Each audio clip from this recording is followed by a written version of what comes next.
Wa alayka salam wa rahmatullahi wa barakatuh, Arpel.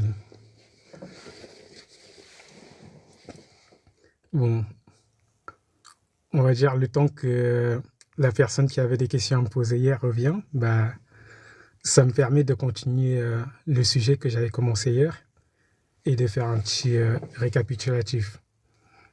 Déjà,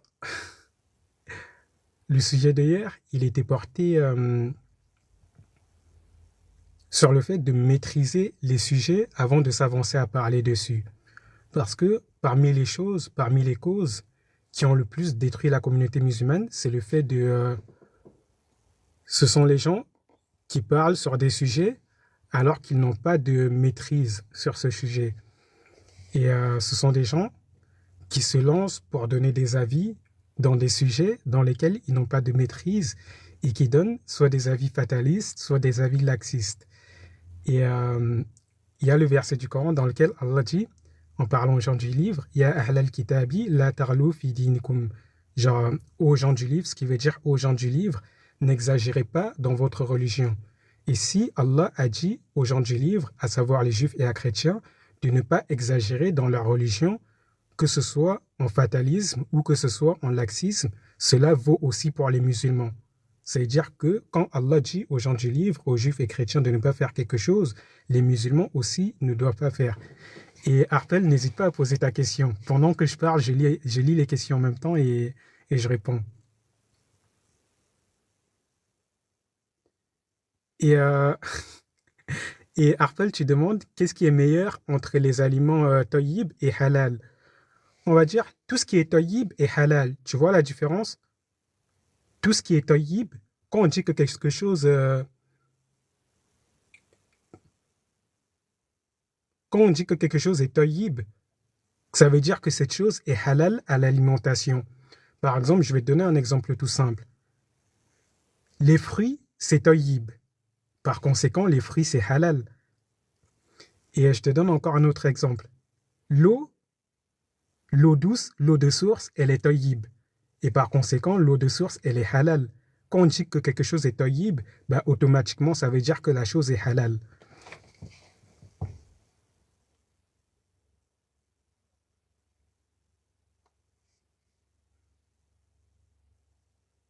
Je sais pas, Arfel, tu as eu ta réponse? Si tu as besoin de plus de détails dans la réponse, n'hésite pas à me dire.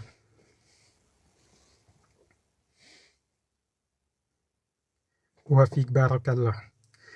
Et sur ce, je continue dans le sujet. Comme je vous disais, bah, parmi les choses qui ont le plus détruit la communauté, c'est le fait d'exagérer dans la religion, que ce soit en termes de fatalisme ou que ce soit en termes de laxisme. Et c'est ça qui a détruit la communauté musulmane.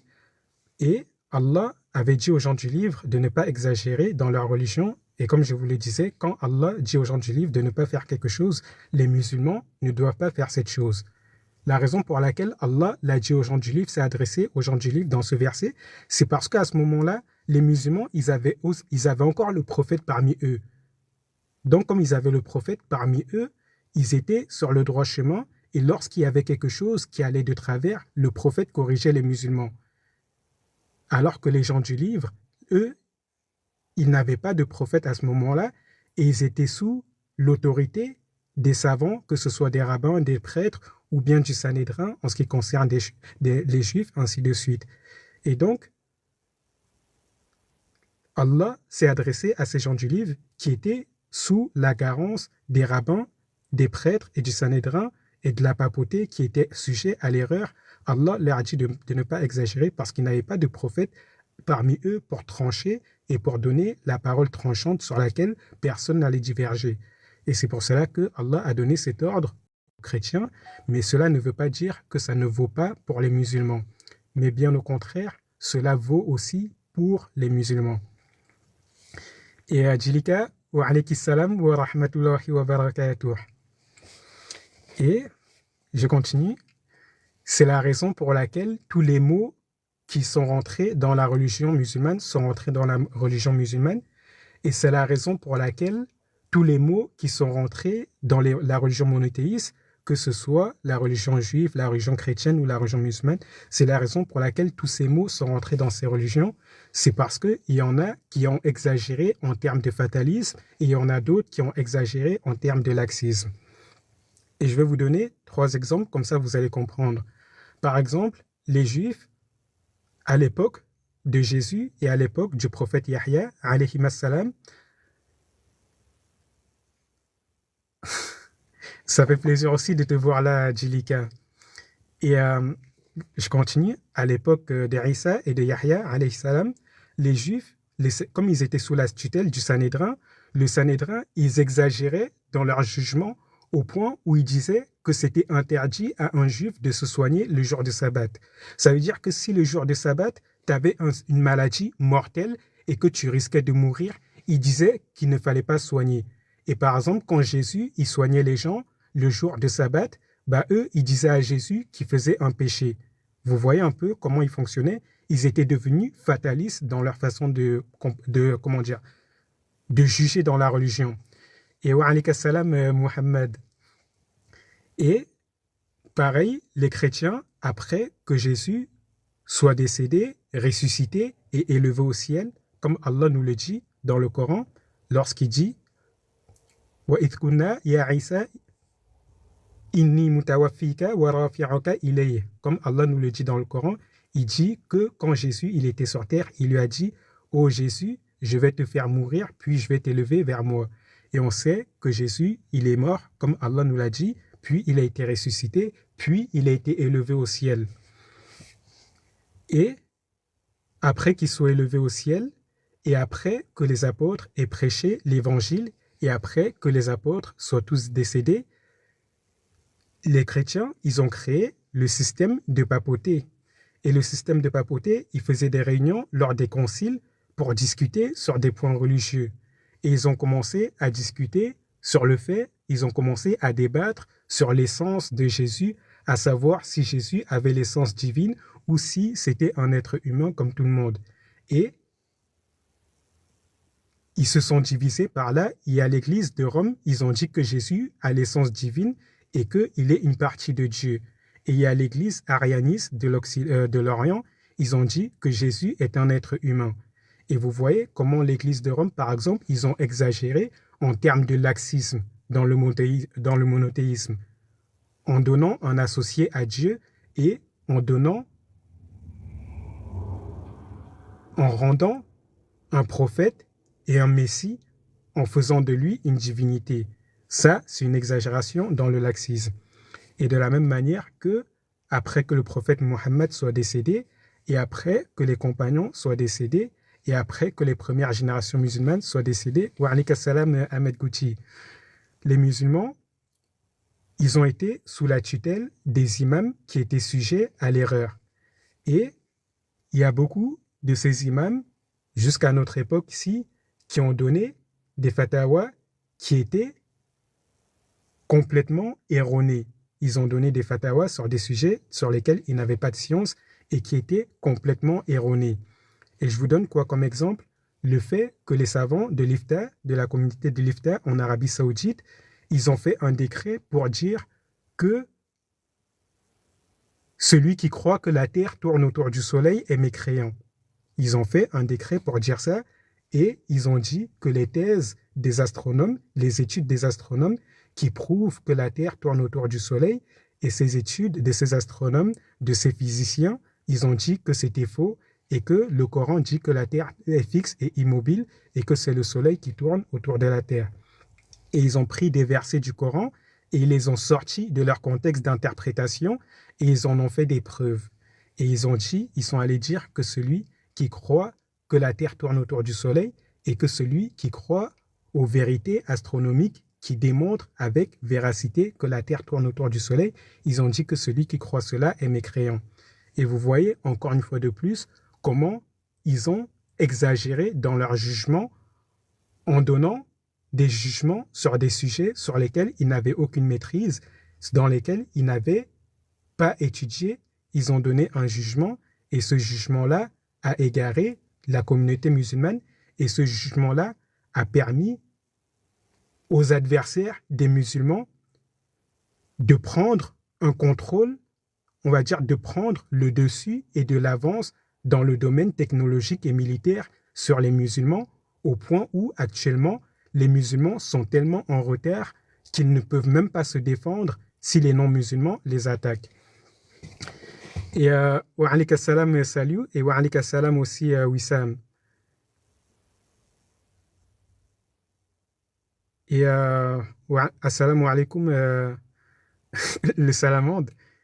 Et assalamu alaikum, frère Klein. Et lui, la communauté, elle est dans cet état. Et elle n'est pas dans cet état que depuis aujourd'hui, elle est dans cet état.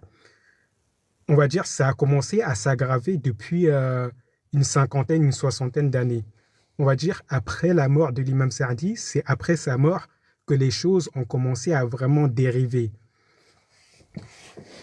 Et sur ce, je continue sur le sujet pour que vous compreniez. On va parler spécifiquement du cas des musulmans et du cas des fatawas et des jugements des savants qui ont permis aux adversaires des musulmans de prendre une avance considérable sur les musulmans et les conséquences que ça a eu sur la communauté. Parlons de ce sujet de l'astronomie. On va dire depuis le XVIIe siècle, depuis Kepler, la physique et l'astronomie et les mathématiques avaient prouvé que le Soleil, que la Terre tourne autour du Soleil et que le Soleil lui-même se déplace dans la galaxie et que dans l'univers, tout bouge et que rien n'est statique et immobile. La physique et l'astronomie avaient prouvé ça. Puis, ces travaux, ils ont été confirmés par Newton. Puis, cela a été confirmé par Einstein. Puis, cela a été confirmé par Stephen Hawking, des grands astronomes, des grands physiciens, des grands astrophysiciens, et cela a été confirmé par tous les savants, les scientifiques, que ce soit du domaine mathématique, que ce soit du domaine physique, que ce soit du domaine chimique ou que ce soit du domaine astronomique.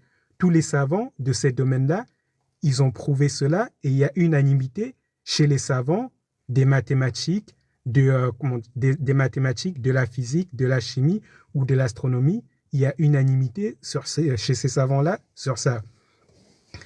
Et ces travaux, qu'est-ce qu'ils ont permis pendant qu'ils ont fait ça, pendant qu'ils ont prouvé ça? Les savants musulmans, on va dire, les savants musulmans, ils étaient en retard. Et quand ces travaux, ils ont été publiés et proclamés, cela est arrivé au pays des musulmans, cela est arrivé en Arabie Saoudite par exemple, et les gens en Arabie Saoudite qui désiraient exceller dans le domaine des sciences mondaines, que ce soit l'astronomie, la physique, la chimie, ainsi de suite, ou les mathématiques, ils devaient étudier ces travaux.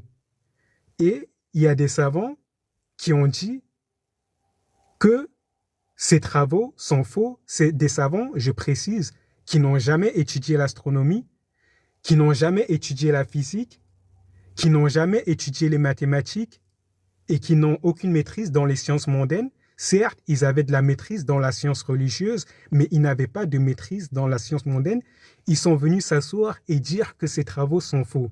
Déjà, vous voyez la gravité de venir s'asseoir et de prononcer un décret sur un sujet que tu ne maîtrises pas et contredire la personne qui maîtrise le sujet plus que toi et qui non seulement maîtrise le sujet plus que toi, mais qui a prouvé que ce qu'il disait était vrai. Ils sont venus s'asseoir, ils ont dit que c'est faux, que c'est le soleil qui tourne autour de la Terre, que la Terre est immobile et que celui qui dit le contraire est mécréant. Et là, ils sont partis jusqu'à dire que celui qui dit cela, il a mécru, que celui-là, il doit être tué et que ses biens doivent être pris. Et donc là, ils ont mis un frein aux musulmans et ce frein les a empêchés de se développer dans le domaine technologique. Et du coup, de l'autre côté, qu'est-ce qui se passait? Du côté des adversaires des musulmans, qu'est-ce qui se passait? Eux, ils utilisaient ces travaux pour pouvoir construire des avions, pour pouvoir construire des missiles, pour pouvoir construire des fusées, pour pouvoir construire des satellites qu'ils envoyaient autour de la Terre, ainsi de suite, pour pouvoir construire des bombes atomiques. Et ils ont pris une avance considérable et une avance sur laquelle les musulmans, ils ne pouvaient rien rattraper à moins d'accepter les travaux que leurs savants, ils avaient fait, que leurs savants dans les sciences mondaines avaient fait et avaient prouvé. Mais ces savants musulmans, ils sont restés entêtés dans leur position à dire que les travaux de ces savants des sciences mondaines sont faux et qu'il ne faut pas croire cela, ainsi de suite. Et pendant ce temps, les Occidentaux, ils accéléraient, ils progressaient dans leur domaine mondain, dans les domaines scientifiques mondains. Et maintenant, où est-ce que cela a mené? Cela a mené à une prise de conscience chez les musulmans, on va dire chez les gouverneurs musulmans, qui doivent défendre leur pays et qui doivent se protéger contre leurs ennemis. Cela a permis de creuser tellement l'écart entre eux, l'écart militaire entre eux et les Occidentaux, qu'ils ont pris conscience que s'ils voulaient rivaliser, ne serait-ce qu'un peu, que s'ils voulaient avoir des armes pour se défendre, il fallait qu'ils aillent se fournir en armes chez les Occidentaux, il fallait qu'ils aillent se fournir en armes chez leurs adversaires. Et ainsi, leurs avions, ils les achètent où? Ils les achètent chez les Occidentaux. Leurs armes, ils les achètent où? Leurs armes, quand je dis des armes, c'est les Uzi, les Kalachnikov, ainsi de suite. On va dire les armes de destruction massive, des armes de pointe de destruction massive. Ils les achètent chez les Occidentaux. Leurs missiles, ils les achètent où? Ils les achètent chez les Occidentaux. Leurs fusées, ils les achètent où? Ils les achètent chez les Occidentaux. Et tout ce qu'ils achètent comme armes, ils les achètent chez les Occidentaux. Par exemple, le fournisseur en armes de l'Arabie Saoudite, c'est quoi? C'est les États-Unis et la France. On est d'accord. Wa alayka salam Sabria, de la même manière que le Qatar. Parmi les contrats, lorsqu'ils ont signé pour obtenir la Coupe du Monde et que Sarkozy, ils ont fait le contrat pour que Sarkozy intercède en leur faveur pour qu'ils aient la Coupe du Monde au Qatar, faisait partie du contrat qu'ils allaient commander des avions de chasse à la France. Ça faisait partie du contrat, ça veut dire que même le Qatar, ils se fournissent en armes chez les Français. Parce que ce sont les Occidentaux, ils ont pris un avance tellement considérable que s'ils veulent se fournir en armes pour se défendre, pour défendre leur pays, ils sont obligés de tendre la main aux Occidentaux.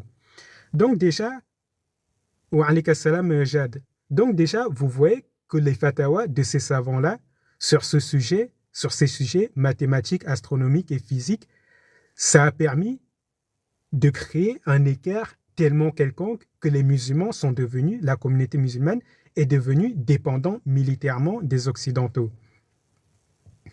Et Sabria, tu demandes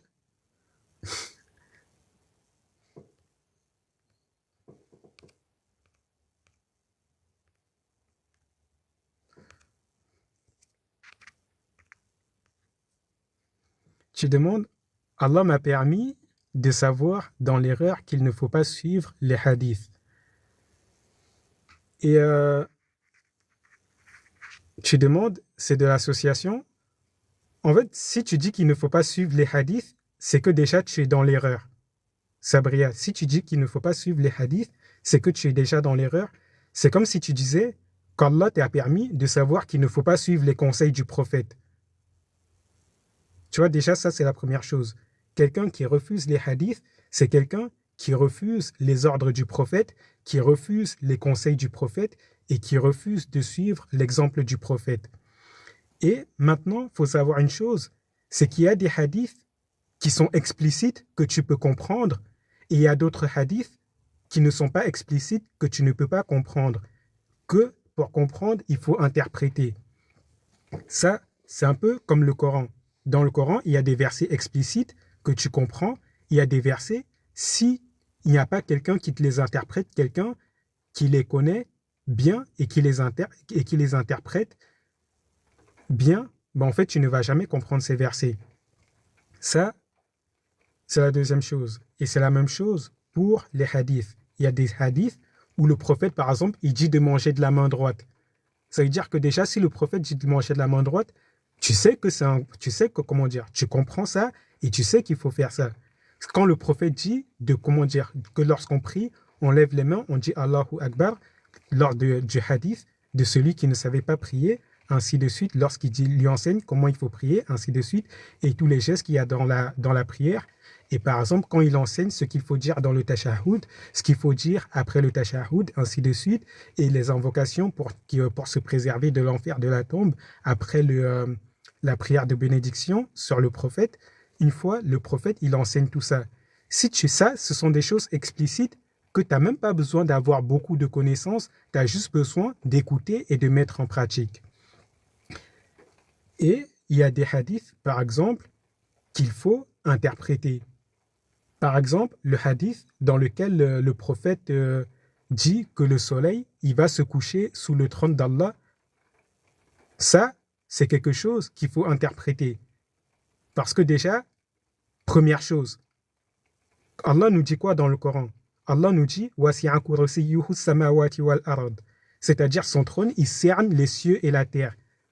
Tu vois, son trône et le marchepied de son trône cernent les cieux et la terre. Donc, le soleil, il est dans les cieux et la terre.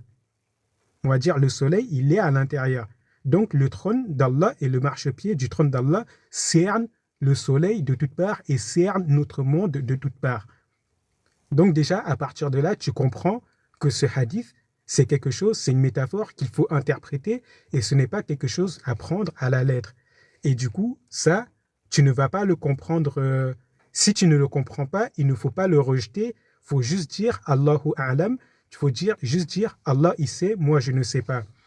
De la même manière qu'il y a le hadith dans lequel le prophète dit qu'Allah descend au dernier tiers de la nuit et il invoque celui qui lui demande.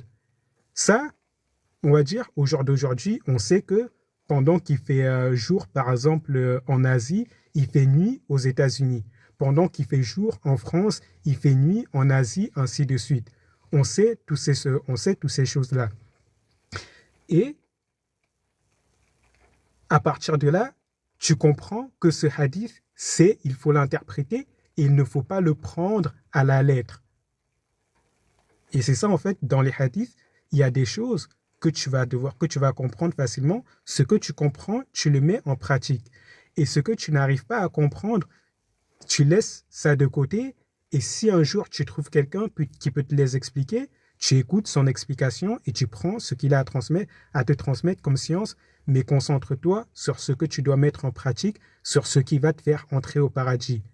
Ce qui va te faire entrer au paradis, ce sont les ordres qui sont explicites, les ordres et les interdits, les recommandés et les détestables, les choses comme ça que le prophète a ordonnées et qui sont claires. Ce sont ces choses-là qui vont te faire entrer au paradis. Ce n'est pas le fait de spéculer sur à quel âge il faut se marier, quelle est la différence d'âge à laquelle il faut se marier. Est-ce que Allah, pendant qu'il descend au dernier tiers de la nuit, ici en Europe, alors que c'est la nuit, est-ce qu'il descend aux États-Unis? Ça, ce sont des choses secondaires. Tu vois, ce sont des choses. Le fait de savoir ça, c'est pas ça qui va te faire entrer au paradis ou non. Ce qui te fait entrer au paradis, c'est le fait de faire le bien et de t'éloigner du mal. Je pense que tu as compris ça.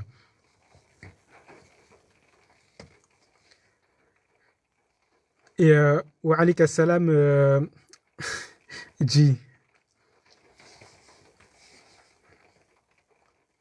Et Jade, c'est la paresse qui fait que les gens n'étudient pas la religion tout simplement. Parce que si tous ces gens-là qui sont là à spéculer sur un texte et à le rejeter, s'ils avaient ne serait-ce que la détermination de faire des recherches, ainsi de suite, mais en fait, il y a beaucoup de leurs ambiguïtés, ils en sortiraient.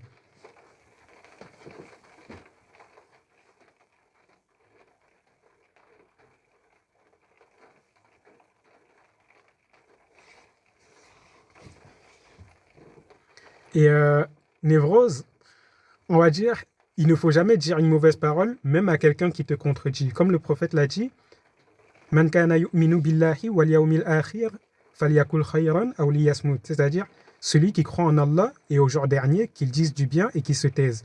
Ça veut dire, si tu corriges quelqu'un, corrige-le. Tu peux dire à la personne, je t'ai expliqué, mais tu n'as pas compris ce que je t'ai dit. Mais ne dis pas à la personne qu'il est attardé, parce que là, tu te prends des péchés en mal parlant à la personne. Et non seulement tu te prends des péchés, mais tu attises la colère de la personne. Et quand tu mets quelqu'un en colère, c'est sûr que la personne ne va pas t'écouter après ça. Et wa alayka salam wa rahmatullahi wa barakatuh, user 55.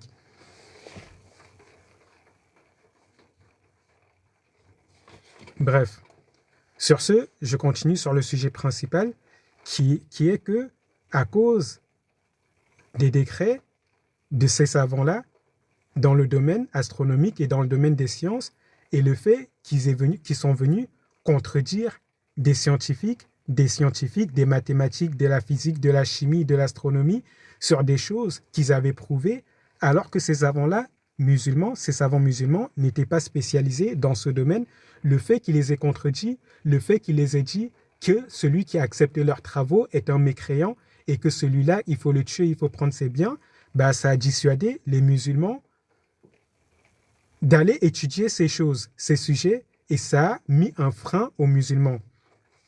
Et ça a fait que bah, les Occidentaux se sont basés sur ces travaux qui prouvent que la Terre tourne autour du Soleil pendant qu'elle tourne sur elle-même et que le Soleil lui-même se déplace dans la galaxie et que la galaxie elle-même se déplace dans l'univers. Ils se sont basés sur ces travaux pour envoyer des satellites dans l'espace. Ils se sont basés sur ces travaux pour créer des armes. Ils se sont basés sur ces travaux en physique et en chimie pour créer des armes nucléaires en travaillant sur la fusion atomique. Et se sont basés sur ces travaux-là pour créer plein de choses qui ont fait que les musulmans, au jour d'aujourd'hui, ils sont dépendants des Occidentaux dans le domaine militaire. Et tout ça, pourquoi? Tout ça à cause de ces savants-là qui sont venus donner des décrets dans des sujets dans lesquels ils n'avaient aucune maîtrise et qui ont dissuadé les gens de continuer à exceller dans le domaine de la science mondaine, alors que c'est le domaine de l'armement, c'est ça qui fait la différence sur le champ de bataille. Et maintenant, je vais vous citer les conséquences de cela dans la vie quotidienne des musulmans pour que vous compreniez. On va dire des conséquences actuelles dans la communauté musulmane pour que vous compreniez. Wa alayka salam, inconnu au bataillon. Actuellement, comme je vous ai dit, première chose à retenir, l'Arabie Saoudite, leurs fournisseurs en armes, ce sont la France et les États-Unis. Le Qatar, leur fournisseur en armes, c'est la France. Et comme je vous ai dit, ils avaient acheté des avions de chasse à la France pour la signature du contrat de la Coupe du Monde, car ils avaient eu l'intercession de Sarkozy. Sarkozy les avait soutenus. Et quasiment tous les pays musulmans, c'est même pas quasiment, tous les pays musulmans, ils achètent leurs armes aux Occidentaux, aux pays non musulmans. Et ces pays non musulmans, les États-Unis, la France, le Royaume-Uni, ainsi de suite, ce sont des pays qui soutiennent Israël. Les États-Unis, ils soutiennent Israël. Les États-Unis, ils soutiennent Israël. La France soutient Israël. Les États-Unis envoient des armes à Israël. La France envoie des armes à Israël. Wa alayki salam wa rahmatullahi wa barakatuh, Nour. Et les Israéliens, comme tous ces pays-là, ils soutiennent Israël en leur fournissant des armes. Les Israéliens, ils veulent prendre toute la terre de la Palestine. Et ça, c'est leur plan depuis le début, prendre toutes les terres des Palestiniens et chasser les Palestiniens petit à petit. Du coup, avec le soutien des Occidentaux, Israël, ils combattent les Palestiniens et ils les attaquent avec leurs armes. Et les Palestiniens, comme ils n'ont pas d'armes, étant donné qu'ils n'ont pas des grands soutiens militaires aussi puissants que la France, aussi puissant que les États-Unis, le Royaume, ainsi de suite.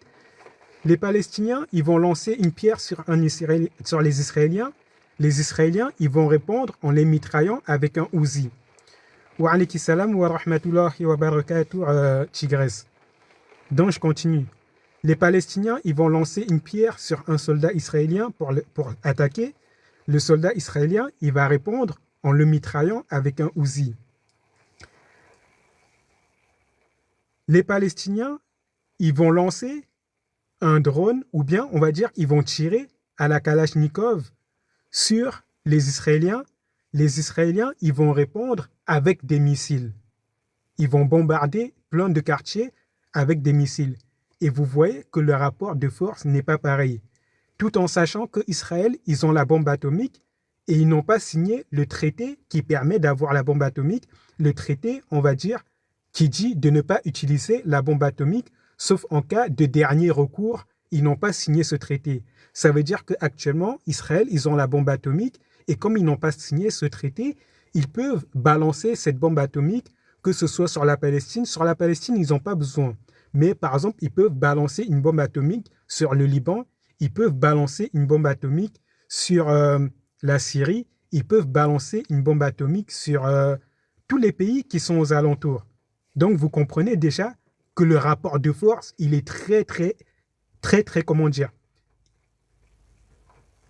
déséquilibré entre Israël et la Palestine. Parce que Israël, ils sont soutenus par les États-Unis, qui est la première puissance militaire au monde. Israël, ils sont soutenus par la France, ils sont soutenus par le Royaume-Uni, qui font partie des grandes puissances militaires au monde, des 5 grandes puissances militaires au monde. Et pendant ce temps, les Palestiniens, ils sont soutenus par qui? Ils sont soutenus que par le Liban, mais sauf que les Liban, ils ne sont pas puissants militairement, et qui fournit les armes aux Libanais, c'est les Français. Ils sont soutenus par les Iraniens, mais les Iraniens, ils n'ont pas la puissance militaire des États-Unis, des Français et des pays occidentaux. Et ça fait que même ces pays-là qui soutiennent la Palestine, ils n'osent même pas aller se déplacer sur le terrain pour défendre la Palestine parce qu'ils savent que s'ils font cela, les États-Unis, ils vont envoyer des armes encore plus puissantes et l'Israël, ils vont détruire non seulement la Palestine, mais ils vont détruire tous ces pays qui sont aux alentours. Et pareil, posez-vous une simple question. Pourquoi l'Arabie Saoudite, par exemple, ils ne vont pas défendre Israël, ils ne vont pas défendre la Palestine? Pourquoi l'Arabie Saoudite, ils ne vont pas les défendre? Parce qu'ils savent que la différence de rapport de force militairement est trop grande, étant donné qu'Israël, ils sont soutenus par les États-Unis et par les pays occidentaux, et que eux, l'Arabie Saoudite, ils n'ont pas de soutien s'ils décident d'attaquer Israël, et qu'en plus de ne pas avoir de soutien s'ils décident d'attaquer Israël, les pays qui les fournissent en armes, c'est les États-Unis et la France, et ces pays,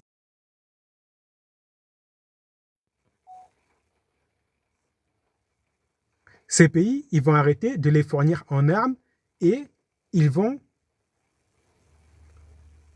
continuer à soutenir Israël et ils vont perdre, ces pays musulmans, ils vont perdre. Donc, eux-mêmes, ils sont conscients de cela. Et ça, par exemple, quand on est dans cette situation, vu qu'on est dans cette situation actuellement où Israël, ils abusent de cette puissance militaire de par le soutien qu'ils ont des États-Unis, de par le soutien qu'ils ont de la France, de par le soutien qu'ils ont des pays occidentaux. Et on est dans cette situation où Israël abuse de cette puissance pour persécuter les Palestiniens, pour les tuer, pour les bombarder, pour détruire les quartiers avec des missiles en masse, avec des bombes en masse, pour détruire des routes avec des bulldozers. Et en plus de faire ça, ils chassent les Palestiniens. Leur plan final, ils veulent chasser les Palestiniens de la Palestine pour prendre le contrôle de toute la terre.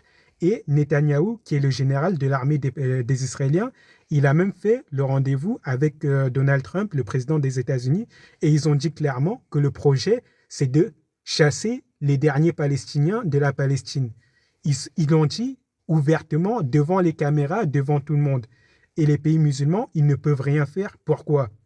Parce que les savants musulmans, quand il fallait accepter les travaux des scientifiques occidentaux les travaux des mathématiciens, des physiciens, des chimistes, des astronomes, quand il fallait accepter ces travaux-là pour ne pas se retrouver en retard militairement. Ils se sont enflés d'orgueil et ils ont dit que ces travaux n'étaient que mensonges et qu'il ne fallait pas croire cela. Et ils se sont cachés derrière la religion pour rejeter ces travaux. Et cela a fait que maintenant, les musulmans, ils ont plus de 500 ans de retard militairement sur les Occidentaux et sur leurs ennemis. Et leurs ennemis, ils peuvent les faire tout ce qu'ils veulent. Vous comprenez à quel point? Et c'est pour cela que je vous dis, c'est grave de parler dans des sujets dans lesquels on n'a pas de maîtrise. Ces savants-là, ils ont parlé, ils ont donné des décrets dans des sujets dans lesquels ils n'avaient pas de maîtrise. Et si la communauté souffre aujourd'hui, c'est à cause de ce qu'ils ont dit, car à cause de leurs paroles, la communauté a pris du retard sur leurs ennemis, sur leurs adversaires. Mais sauf que quand on subit les conséquences, ils disent « Oh, il faut nous secourir contre nos ennemis ». Ils demandent à Allah de les secourir contre leurs ennemis. Ils demandent à Allah de les secourir contre Israël. Ils disent que ce que Israël fait est injuste. Ils disent ceci, ils disent cela. Mais le noyau du problème, là où le problème a commencé, c'est lorsque vous avez refusé, lorsque vous avez traité les travaux qui allaient vous permettre de continuer à vous défendre et de ne pas prendre de retard militaire sur vos ennemis.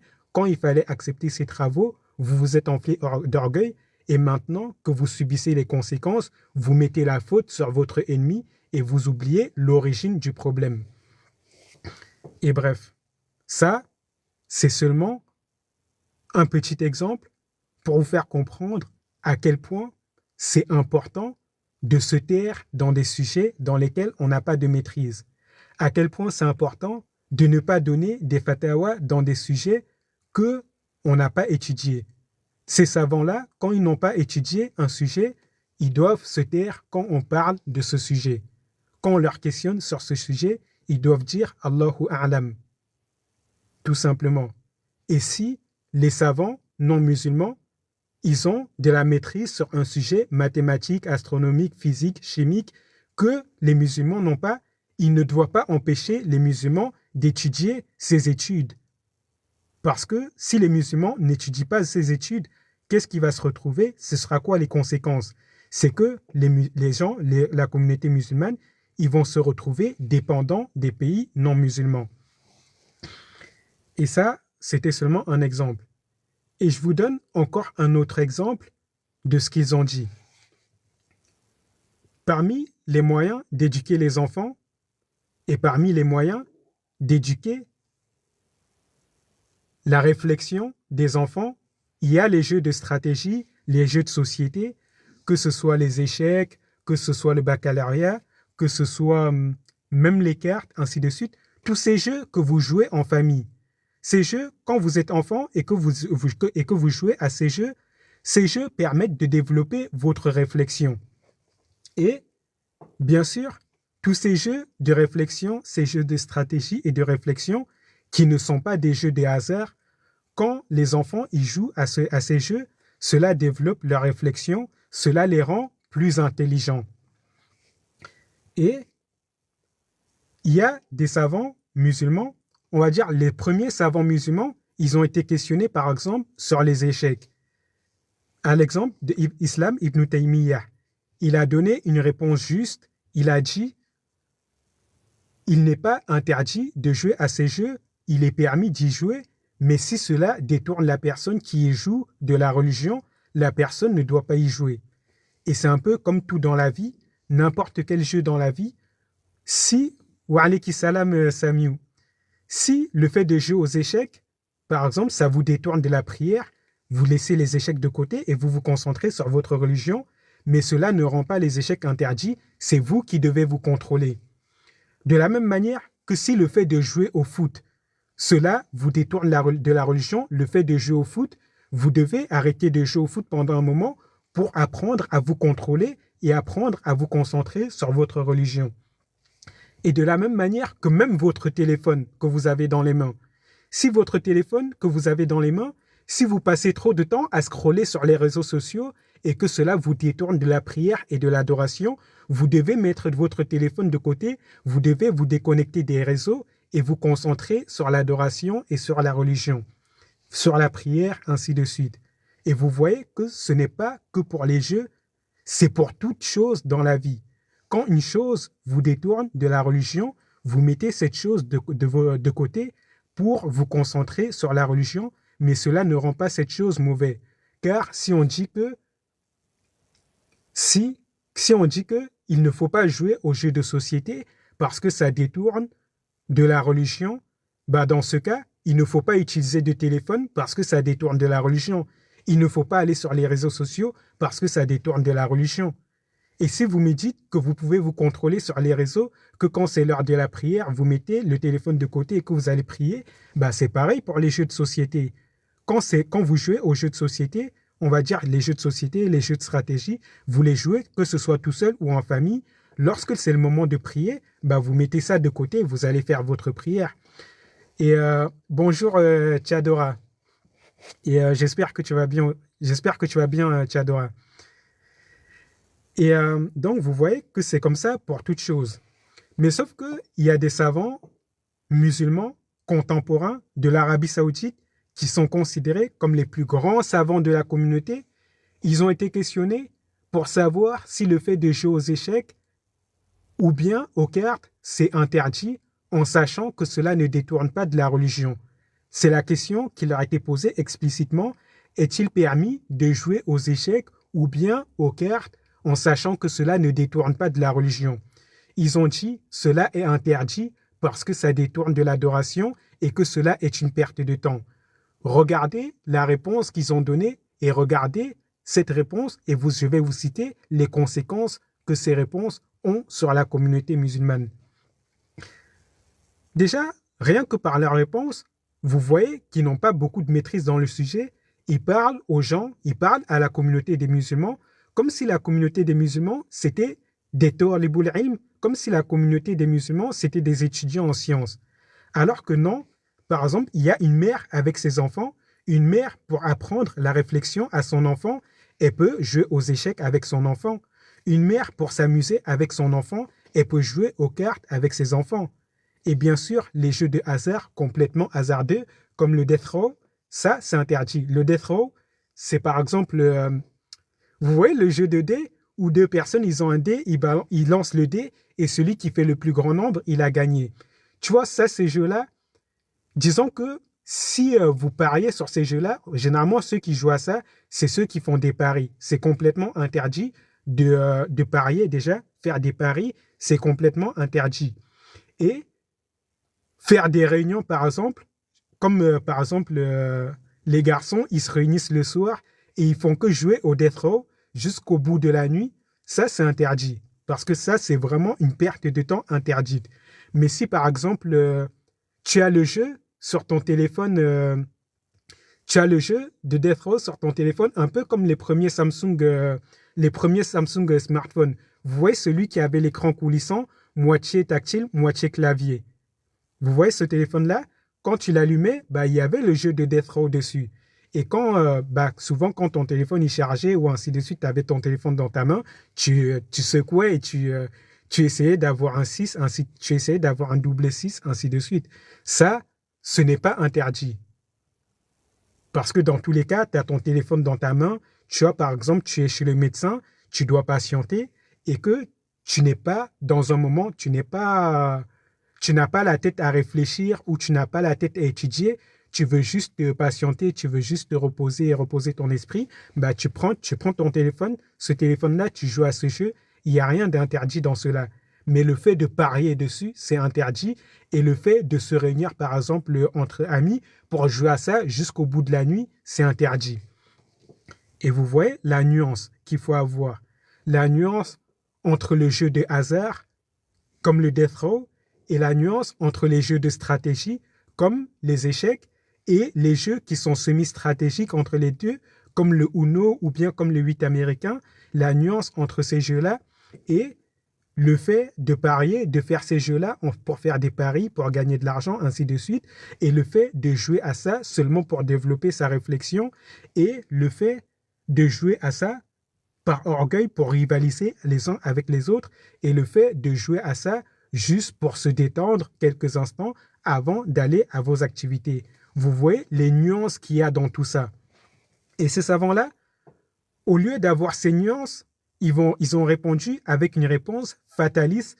Ils ont dit, c'est interdit de jouer aux cartes et c'est interdit de jouer aux jeux d'échecs parce que c'est une perte de temps, parce que ça détourne de la religion. Et rien que leur réponse, c'est une réponse de quelqu'un. Quand tu entends cette réponse, tu te demandes, est-ce que cette personne, c'est vraiment un savant pour donner une telle réponse? Et maintenant, comme je vous ai cité ça, je vais vous montrer les conséquences de ces réponses sur la communauté. Et inconnu au bataillon, je réponds à ta question après, Inch'Allah. Je vais vous donner les conséquences du fait de dire qu'il est interdit de jouer aux échecs sur la communauté musulmane. Comme ça, vous allez comprendre que ça a l'air simple comme parole, mais les conséquences sont graves. Les jeux d'échecs, pourquoi c'est un jeu qui perdure depuis des millénaires? Parce que les jeux d'échecs, c'est un jeu de stratégie qui était utilisé pour former des stratèges. Donc, un stratège, dans le domaine militaire, on utilisait les jeux d'échecs pour le former à son futur métier. Parce que le jeu d'échecs, c'est comme si tu étais dans une situation de guerre avec ton adversaire. Sauf que c'est sur un plateau miniature et tu dois jouer. Exemple, ouverture aux échecs, tu dois prendre le contrôle du centre qui est comme la montagne, le point culminant, la zone la plus importante de la carte. Et dans le domaine militaire, c'est pareil. Quand tu fais la guerre contre quelqu'un, tu dois prendre le contrôle de la zone la plus importante. Et je vous donne un exemple tout simple, comme ça vous allez comprendre. Le prophète Muhammad sallallahu alayhi wa sallam, lorsqu'il a fait la guerre contre les Quraysh, quand ils se sont déplacés, quand les armées ils étaient à l'approche, qu'est-ce que le prophète il a fait? La première chose qu'il a fait, c'est quoi? Prendre le contrôle des zones où il y avait les puits. Vous voyez? Et ça, c'est le même principe aux échecs. Wa alaykum salam wa rahmatullahi wa barakatuh, Nour. Et Nour, j'espère que tu vas bien aussi, et je vais bien, alhamdulillah. Et sur ce, je continue. Ça, le prophète, il faisait la même chose durant ses batailles. Il prenait le contrôle de la zone la plus importante, de l'endroit où ils allaient s'affronter. Et c'est ça qu'on t'apprend aux échecs, c'est que quand tu joues, tu dois prendre le contrôle du point stratégique le plus important de la carte. Puis, deuxième chose, une fois que tu as fait l'ouverture, une fois que tu as fait cette ouverture et que tu as pris le contrôle de la zone la plus importante, tu dois développer tes pions importants, le cavalier et le fou, pour les placer en position d'attaque. Et dans le domaine militaire, c'est la même chose. Une fois que tu as pris le contrôle de la zone la plus importante de la carte, qu'est-ce que tu fais? Tu positionnes tes chars, tu positionnes tes snipers pour qu'ils soient prêts à attaquer au moindre problème.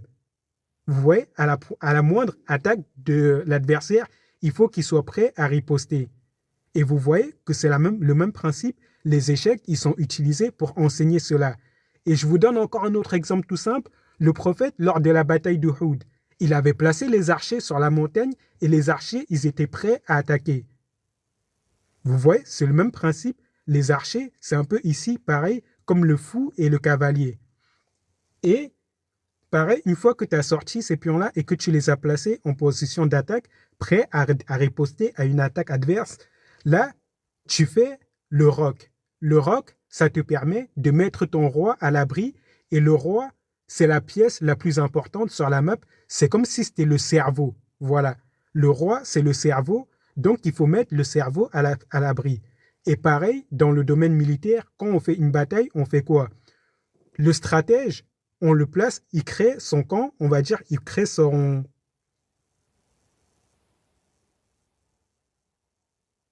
forteresse dans un endroit où il sera inaccessible par ses ennemis.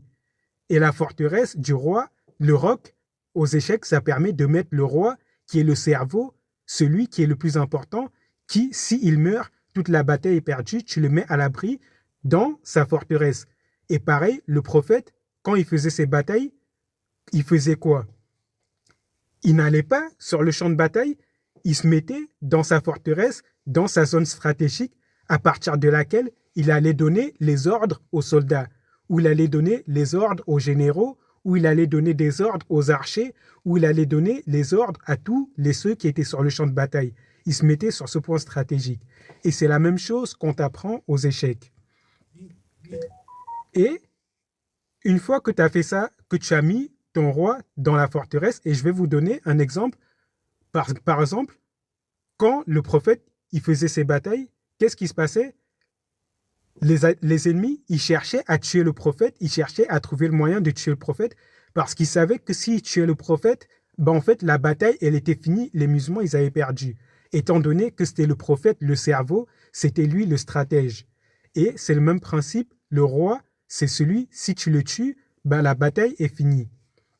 Et je vais vous donner un exemple dans la vie de tous les jours pour que vous compreniez. C'est comme si vous décidez de construire un château. Vous allez recruter des maçons, des électriciens, ainsi de suite. Puis, vous allez recruter un architecte qui va vous faire les plans, ainsi de suite. L'architecte, c'est le cerveau du projet. Si demain, l'architecte il meurt, le projet il tombe à l'eau. Si votre architecte il meurt et qu'il n'y a plus d'architecte pour le remplacer, le projet il tombe à l'eau. Là, c'est le même principe aux échecs, c'est le même principe à la guerre. C'est pour cela qu'il faut prendre soin du stratège, il faut prendre soin du cerveau, il faut le mettre à l'abri, il faut le protéger contre tous les dangers, ainsi de suite.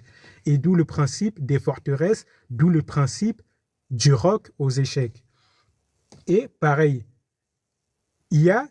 quand tu fais le roc, il y a les pions qui sont devant le roi, qui sont un peu comme les gardiens, les protecteurs du roi, du cerveau, et ils sont là pour le protéger contre toute attaque dans ce coin.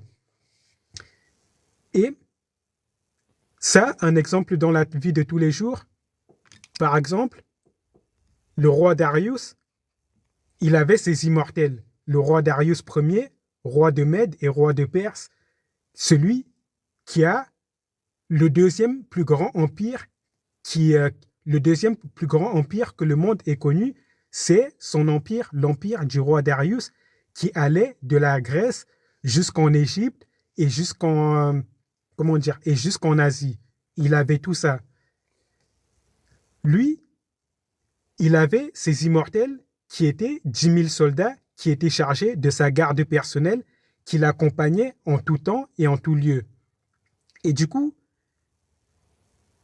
ça, les immortels qui étaient là pour le protéger, le roi, c'est un peu comme les pions qui sont devant le roi une fois que le roi, tu as fait le roc et que tu l'as mis à l'abri. Et les immortels du roi Darius Ier, ils ne le quittaient jamais. Et de cette même manière, les pions qui sont devant le roi, une fois que tu as mis le roi à l'abri, les pions qui sont devant lui, tu ne les bouges pas. Parce que ce sont eux, les immortels de ton roi, ce sont eux qui protègent ton roi, ce sont eux qui protègent ton cerveau. Et une fois que tu as fait ça, une fois que tu as mis le roi à l'abri et que ces pions ils sont devant lui pour le protéger, là, tu commences à attaquer et tu développes les pions qui sont à l'opposé du roi pour pouvoir attaquer ton adversaire avec. Et ça, c'est le même principe, c'est dans la vie de tous les jours. Tu ne vas pas, quand tu vas faire une guerre, tu ne vas pas créer la zone de guerre autour de ton stratège, autour du cerveau de l'opération. Tu ne vas pas créer la zone de guerre autour de lui parce que c'est trop risqué, il peut se faire attaquer et tu peux commettre une erreur qui va lui être fatale. Et maintenant que tu vas avancer les pions, tu vas sortir ton pion, la reine, qui est un peu comme le général, le pion le plus puissant offensivement sur le terrain. Tu vas le sortir pour attaquer parce que c'est le pion le plus dangereux et le pion qui peut faire les coups les plus fatals offensivement et qui peut faire les replis défensifs les plus simples, les plus rapides. Donc, tu vas le sortir et tu vas sortir les pions qui sont à l'opposé. Et comme les pions, ce sont les pièces qui ont le moins de valeur dans le jeu, tu vas les utiliser pour faire un sacrifice et ce sacrifice va permettre de créer une brèche chez le camp adverse et cette brèche va te permettre de lui prendre un gros pion ou bien de lui prendre sa reine qui est son général. Et ça, le sacrifice du pion, exemple, c'est un martyr. Un martyr, par exemple, sur le champ de bataille, il y a les soldats lambda, on va dire les fantassins. Les fantassins, ce ne sont pas les soldats les plus importants. Mais par contre, leur sacrifice, elle est extrêmement importante. Et c'est le principe des martyrs. Et ça, par exemple, quelqu'un qui joue aux échecs, on utilise ça pour lui faire comprendre que même son plus petit pion, il a une valeur immense parce que les sacrifices de ce petit pion, c'est ça qui vont lui donner la victoire. Et ça te permet de comprendre qu'il n'y a pas de petits sacrifices. Et une fois que tu as fait ce sacrifice, que ce pion, il a fait son sacrifice et qu'il est mort en martyr, comme le soldat, le fantassin, qui va mourir en martyr sur la ligne de front pour créer la brèche. Une fois que tu as fait ça et que tu as créé une brèche, bah là, tu vas utiliser soit ton fou ou bien tu vas utiliser ton cavalier pour créer une fourchette pour prendre un gros pion, que ce soit la tour ou bien que ce soit la reine, ou bien tu vas utiliser ton fou pour faire un clouage pour pouvoir prendre la reine. Et une fois que tu vas prendre la tête de la reine, qui est le général de l'armée adverse, qui est le pion le plus important de l'équipe adverse, ça va complètement déstabiliser ton adversaire parce que le général, c'est celui, on va dire, la force de l'armée repose sur le général. Si le général, il meurt, en fait, ça change la donne sur le champ de bataille. Et je vous donne un exemple réel pour que vous compreniez. Imaginons la guerre entre la Palestine et Israël. Si Netanyahou, même si là, c'est la fin, on va dire, c'est quasiment peine perdue, si là, actuellement, Netanyahou, il meurt, ça change complètement la donne pour la suite de l'histoire. Et vous voyez, c'est le même principe, c'est que Netanyahou, c'est comme le général de l'armée adverse. Si tu le tues lui, en fait, tu changes complètement les choses. Parce que c'est lui qui a la plus grosse puissance offensive et c'est lui qui a la voix qui porte le plus, c'est lui qui dirige toute l'armée adverse. Si tu le tues, en fait, l'armée adverse, ils n'ont plus personne pour les diriger sur le champ de bataille. Et en plus de ça, si tu le tues, en fait, ça va pousser l'ennemi à se replier. Première chose, étant donné que leur soldat, le plus important, leur général, il est mort, ça va les pousser à se replier et ça va démoraliser toutes les troupes. Il y en a qui vont vouloir abandonner, il y en a qui vont vouloir se rendre, ainsi de suite. Et c'est pour cela que sur le champ de bataille, lorsque un général meurt, en fait, les soldats, ils prennent la fuite ou bien ils se rendent. Quand un général, sur un champ de bataille, quand un général meurt, en fait, les soldats, ils sont complètement déboussolés, ils prennent la fuite, il y en a qui veulent prendre la fuite, il y en a qui veulent se rendre, et il y en a, et il y en a qui veulent continuer à se combattre, et ça crée des disputes entre eux. Et bref, tout ça pour vous faire comprendre que le jeu d'échecs, c'est un jeu qui permet d'apprendre la stratégie militaire, et ce n'est pas pour rien si c'est un jeu qui est joué depuis des millénaires, et ce n'est pas pour rien si toutes les grandes puissances mondiales, ils ont leurs champions d'échecs.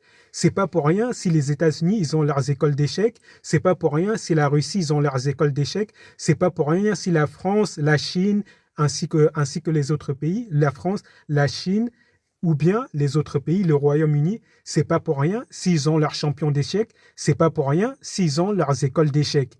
Parce que c'est un jeu de stratégie qui t'éduque à la stratégie militaire. Et Clisgo, tu vas comprendre.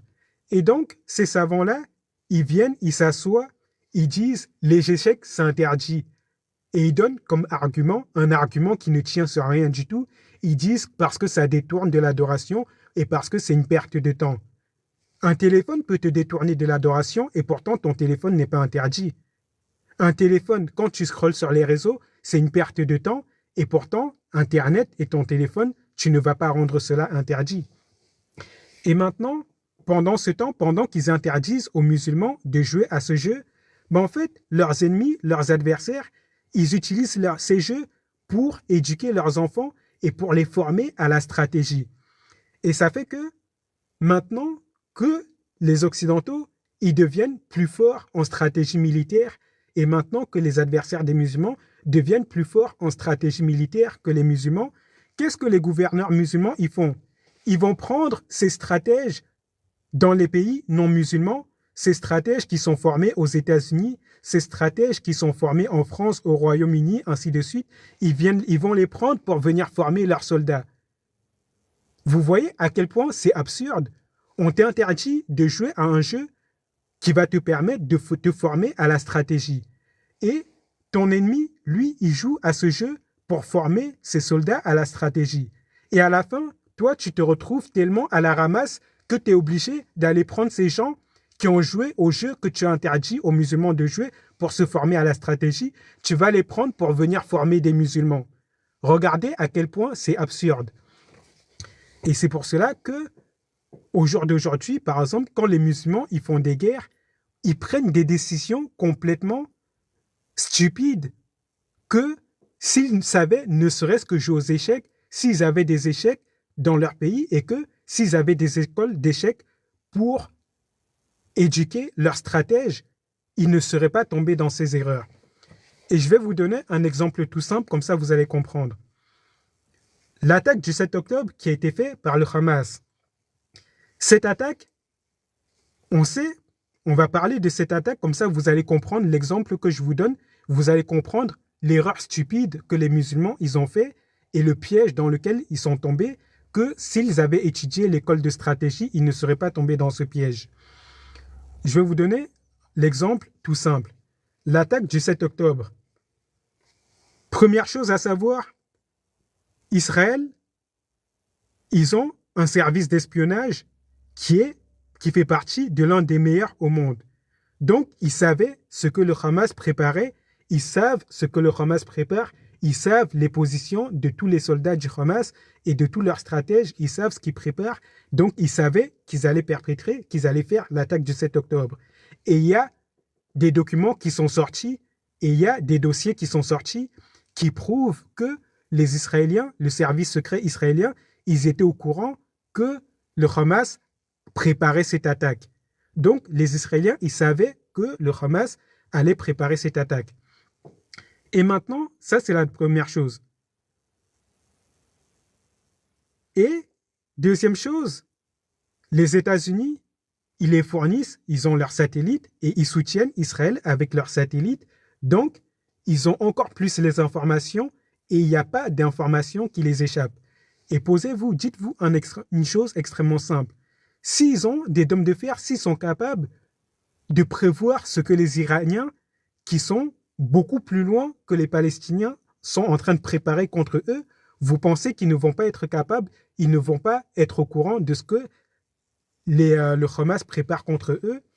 Ça, c'est la deuxième chose. Et maintenant, ils le savaient. Et Netanyahou, il y a une vidéo qui est sortie. Je pense que je vous montrerai cette vidéo un jour, Inch'Allah, et peut-être que vous l'avez déjà vue, où il raconte, on va dire, il raconte son plan. Son plan, Netanyahou, c'est un général de guerre et il est bon en stratégie. Malgré le fait que ce soit notre ennemi, il est bon en stratégie et il ne faut pas renier ses qualités. Lui, il disait clairement qu'il faut laisser les Palestiniens, il faut laisser le Hamas faire ses attaques parce que si ils vont faire ces attaques, ils vont faire des petits dégâts et lui derrière, il va répondre par des attaques massives qui vont lui permettre d'avoir une victoire totale sur les Palestiniens. Donc lui, il avait préparé cette stratégie. Et donc c'était leur stratégie de laisser le Hamas attaquer et ensuite, derrière, de venir tout détruire pour soi-disant dire que c'est une vengeance, pour soi-disant dire que c'est pour secourir les otages. En gros, pour se faire passer pour la victime, pour pouvoir faire des dégâts encore plus grands que si c'était eux qui devaient attaquer. Vous comprenez un peu la stratégie. Vu qu'ils vont les laisser, ils laissent le Hamas attaquer. Le Hamas, ils attaquent, ils vont tuer combien? Disons, maximum une centaine de personnes. Et Israël, derrière, ils vont tuer 50 000 personnes. Ils vont détruire des routes. Ils vont bombarder tous des quartiers. Ils vont bombarder tout le pays. Et ils vont prendre tout le contrôle. Vous voyez un peu la chose. Et donc, le Hamas, s'ils avaient des stratèges qui avaient fait l'école de stratégie et qui étaient formés selon l'école de stratégie des échecs, ils auraient compris que leur ennemi, quand on te tend un piège comme ça, en fait, il ne faut pas tomber dans le piège aussi bêtement. C'est un peu comme aux échecs, quand ton adversaire, il te propose un pion à bouffer, ne le bouffe pas aussi facilement, pose-toi toujours une question, est-ce qu'il n'y a pas un piège derrière ça contre nous?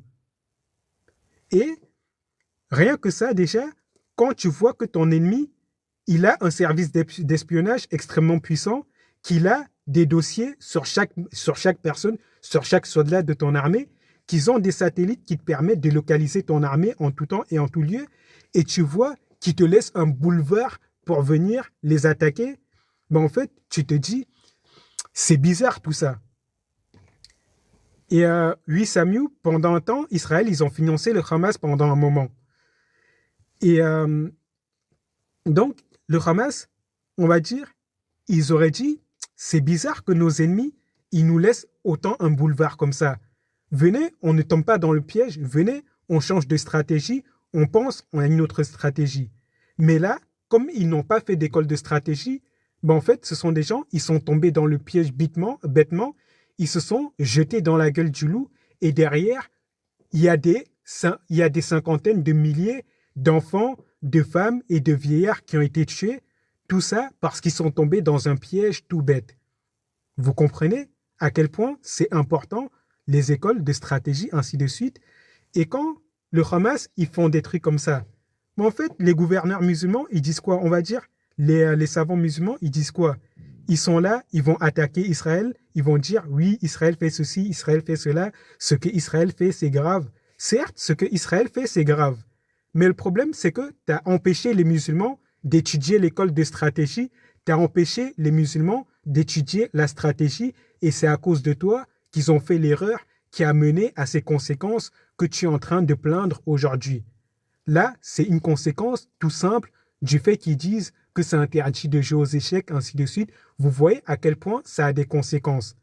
Souvent, ils vont prononcer des paroles, vous vous dites c'est rien comme parole, mais les décisions stupides qui découlent de ce qu'ils ont dit, on va dire le fait que les musulmans ne puissent pas se former dans le domaine, et le fait que les musulmans, étant dénués de connaissances dans le domaine, ils fassent des erreurs stupides qui leur vaut des malheurs. Quand cela arrive, c'est à cause de leur fatwa qu'ils ont prononcé avant. C'est à cause d'eux, parce qu'ils ont dit aux musulmans, oui, c'est interdit de jouer aux échecs. Ils ont dit aux musulmans, oui, c'est interdit de jouer aux échecs, c'est interdit de perdre, c'est une perte de temps, ça détourne de la religion, ainsi de suite, des arguments qui ne tiennent sur rien du tout. Et maintenant, vous savez encore, c'est quoi le plus absurde? C'est que quand ces pays musulmans, ils veulent former leurs soldats, ils vont prendre des soldats qui sont formés chez les Occidentaux, des soldats qui sont formés aux États-Unis, des soldats qui sont formés en France, au Royaume-Uni ou dans les autres pays occidentaux, qui ont été formés par la méthodologie des jeux d'échecs, ainsi de suite. Ils vont les prendre pour venir former leurs soldats. Regardez encore à quel point c'est absurde. C'est-à-dire, je peux vous donner un exemple tout simple. Là, je vais vous donner un exemple tout simple de l'absurdité pour que pour que vous compreniez. Imaginez, ça c'est un exemple grossier, mais vous allez comprendre. Wa alayki salam FS Mag. L'exemple que je vais vous donner, encore une fois de plus, c'est un exemple grossier, mais c'est pour que vous compreniez.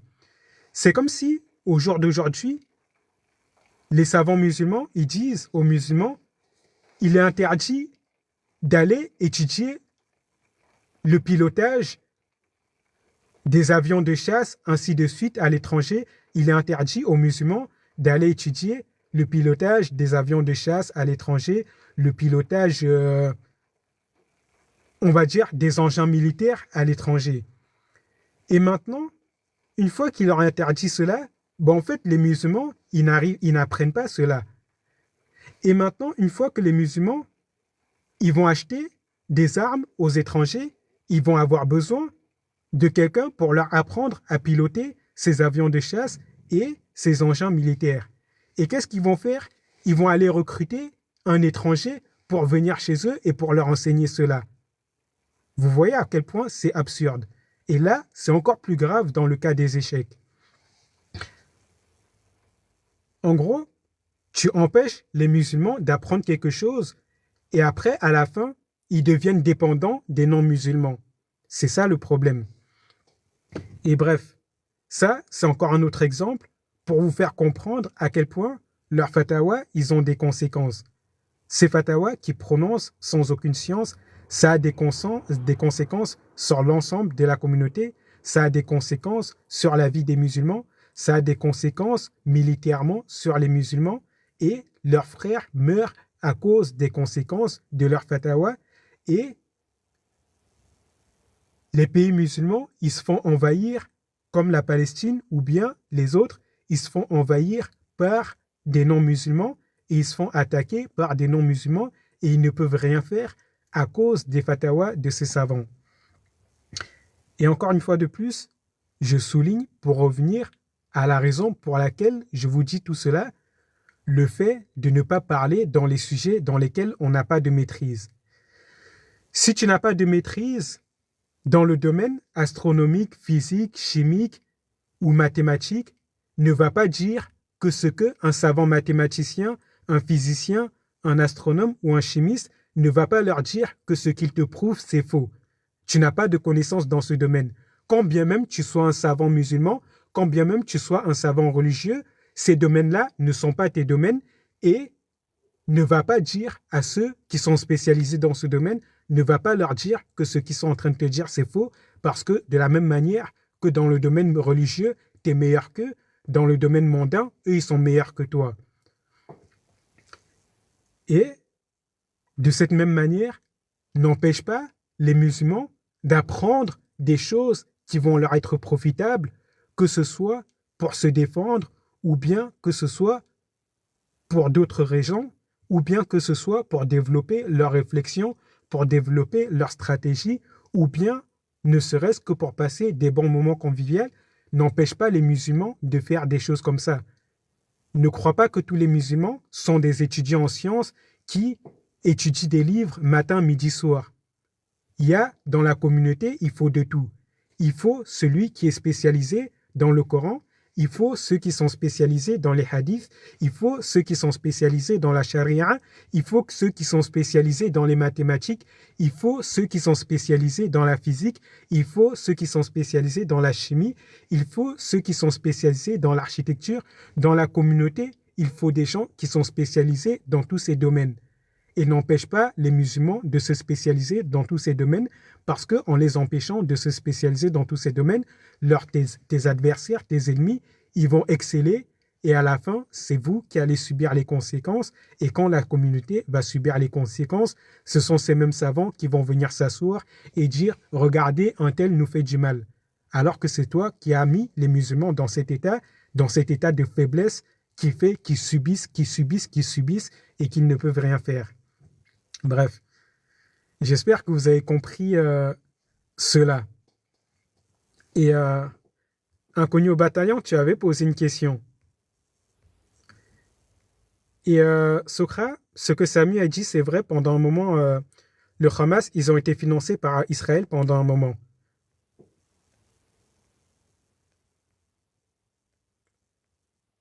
En fait, c'est Israël, ils ont une stratégie de militaire, genre pour dire et inconnu au bataillon, quand tu dis il collabore, c'est-à-dire qui? Et en attendant que tu complètes ta question inconnu au bataillon, je vais continuer ce que Samy a dit. On va dire, Israël, ils sont assez vicieux dans leur stratégie militaire. C'est que s'ils voient qu'ils peuvent manipuler un groupe de musulmans pour leurs intérêts, ils vont les manipuler pour leurs intérêts, sans aucune pitié. C'est-à-dire que pendant un moment, ils ont financé le Hamas en espérant que, tu vois, ils voulaient prendre le contrôle du Hamas parce que s'ils prennent le contrôle du Hamas, ils vont prendre le contrôle de la Palestine, étant donné que le Hamas, c'est la première puissance militaire de la Palestine.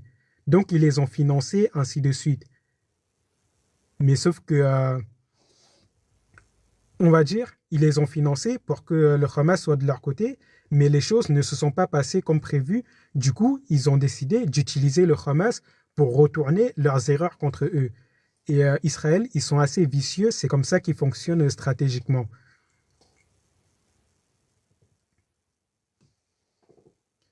Et inconnu au bataillon, en fait, ce n'est pas vraiment une question de stratégie, on va dire. il, euh, il y a des dirigeants musulmans qui collaborent avec des occidentaux. Par exemple, bon, je ne vais pas citer des noms de dirigeants, mais il y a des dirigeants de pays musulmans qui collaborent avec des occidentaux. Ça, il n'y a même pas l'ombre d'un doute dessus. Et ça, la raison pour laquelle ils font ça, ben, en fait, c'est parce que eux, ils veulent trop rivaliser avec les Occidentaux dans ce qui est mondain. Par exemple, les Occidentaux, par exemple, tu vois, les gens, ils vont faire du tourisme. Je vais prendre l'exemple de l'Arabie Saoudite. Tu vois, le pays qui attire le plus de touristes, c'est la France. Et tu vois, les pays occidentaux, la France, les États-Unis, le Royaume-Uni, ils attirent beaucoup de touristes. Et l'Arabie Saoudite, par exemple, eux, ils veulent aussi attirer des touristes par là-bas. Du coup, qu'est-ce qu'ils font? Ben, en fait, ils utilisent les mêmes stratégies que les Occidentaux. Par exemple, ils vont construire, tu vois, par exemple, le projet de construire un parc d'attractions Dragon Ball Z. Un parc d'attractions Dragon Ball Z n'a rien à faire dans un pays qui se prétend être le pays du Tawhid, le pays du monothéisme. Un parc Dragon Ball Z avec un grand Shenron au milieu qui est dans Dragon Ball Z, lorsque tu rassembles les 7 bouts de cristal, le dragon apparaît et tu fais un vœu, tu fais 3 vœux au dragon et il t'exauce. Ça n'a rien à faire dans un pays de Tawhid. Ça n'a rien à faire dans un pays qui se proclame être le pays du monothéisme. Et tu vois, mais sauf que eux, ils veulent tellement attirer les touristes, bah, qu'en fait, ils veulent tellement attirer les touristes et ils veulent tellement plaire aux Occidentaux qui font des choses stupides comme ça. Et pareil, tu vois, le fait de vouloir rendre touristique les sites comme les sites de Hijra, tu vois, les sites de Thamoud, on va dire les vestiges du peuple de Thamoud, ainsi de suite, qui sont en Arabie Saoudite, le prophète, il a interdit d'en faire des endroits touristiques en disant que les musulmans, quand ils passent là-bas, ils ne doivent passer qu'en pleurant et ils ne doivent pas entrer là-bas. Et celui qui n'arrive pas à pleurer, il baisse la tête, il fait preuve de tristesse et il invoque Allah pour que Allah ne le châtie pas comme il a châtié le peuple de Thamoud. Wa alayki salam, pharmacie. Et tu vois, c'est l'Arabie Saoudite, ils veulent en faire des sites touristiques où les gens, ils vont venir, ils vont s'asseoir, ils vont boire, ils vont manger là-bas. Alors que non, s'ils respectent la religion correctement, ces sites-là ne doivent jamais devenir des sites touristiques. Ce sont des sites où tu mets une zone de sécurité où les gens, ils peuvent passer par là-bas pour voir, mais tu préviens les gens que ce n'est pas un endroit où tu vas venir t'asseoir, manger, pique-niquer, ainsi de suite. Ça, et c'est ça, salut, ils s'occidentalisent. Et ils ne comprennent pas, tu vois, l'Arabie Saoudite, ils font ça, ils en font un site touristique où les gens, ils vont venir dessus, l'endroit où Allah, il a détruit le peuple de Thamoud, les gens, ils vont venir, ils vont mettre leur nappe, ils vont pique-niquer, ils vont passer un bon moment, ainsi de suite.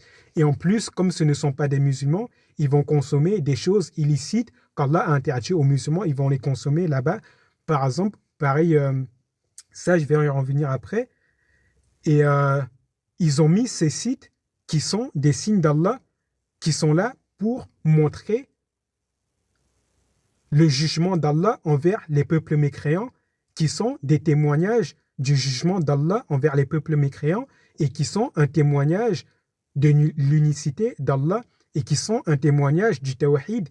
Ils en font un lieu touristique quelconque, comme si tu allais visiter la Tour Eiffel. Ils ont mis ces endroits au même statut que la Tour Eiffel, par exemple. Et pareil aussi, tu vois, normalement, ce sont des pays musulmans.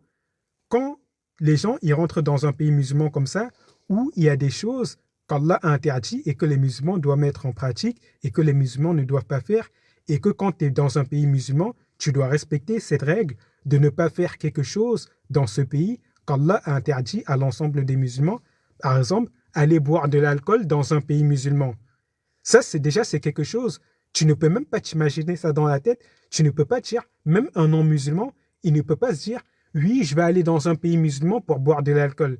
Et pourtant, l'Arabie Saoudite, comme ils veulent trop plaire aux Occidentaux, ils ont ouvert des bars à alcool où les Occidentaux, par exemple les Occidentaux qui vivent là-bas, ils peuvent aller dans ces bars pour consommer de l'alcool. Tellement ils veulent plaire aux Occidentaux, ils les aménagent des endroits dans leur pays où ils vont aller pour consommer de l'alcool. Vous voyez à quel point c'est absurde. Si tu aménages des endroits où les Occidentaux vont aller pour consommer de l'alcool dans ton pays qui est musulman, où c'est interdit de consommer de l'alcool, ça veut dire que tu autorises l'entrée de l'alcool dans ton pays. Parce que pour qu'ils aillent consommer de l'alcool là-bas, il faut qu'on fasse entrer l'alcool. Donc ces gouverneurs-là, en faisant des décrets pour ouvrir ces bars où les non-musulmans peuvent aller boire de l'alcool, ils donnent le droit de faire entrer de l'alcool dans leur pays. Tu vois, vous voyez à quel point ils veulent plaire aux Occidentaux, à quel point, comment dire, ils cherchent à s'occidentalité et à quel point, je vais être explicite, à quel point ils veulent tellement plaire aux Occidentaux qu'ils en sont réduits à se mettre à genoux et à lécher leurs bottes et à les imiter dans des choses qui ne sied pas aux musulmans de faire.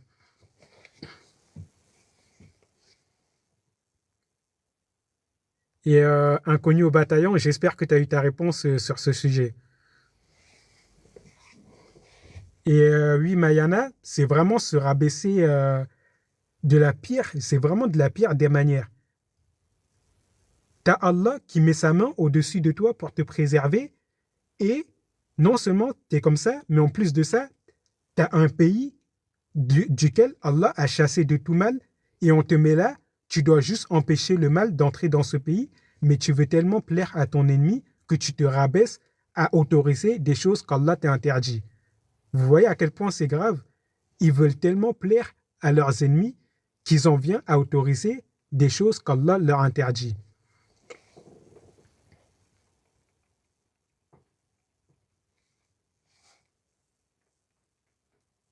Et inconnu au bataillon, quand tu dis ils ont le pétrole, ta question, tu dis ils ont le pétrole, ils le font de leur plein gré, c'est-à-dire.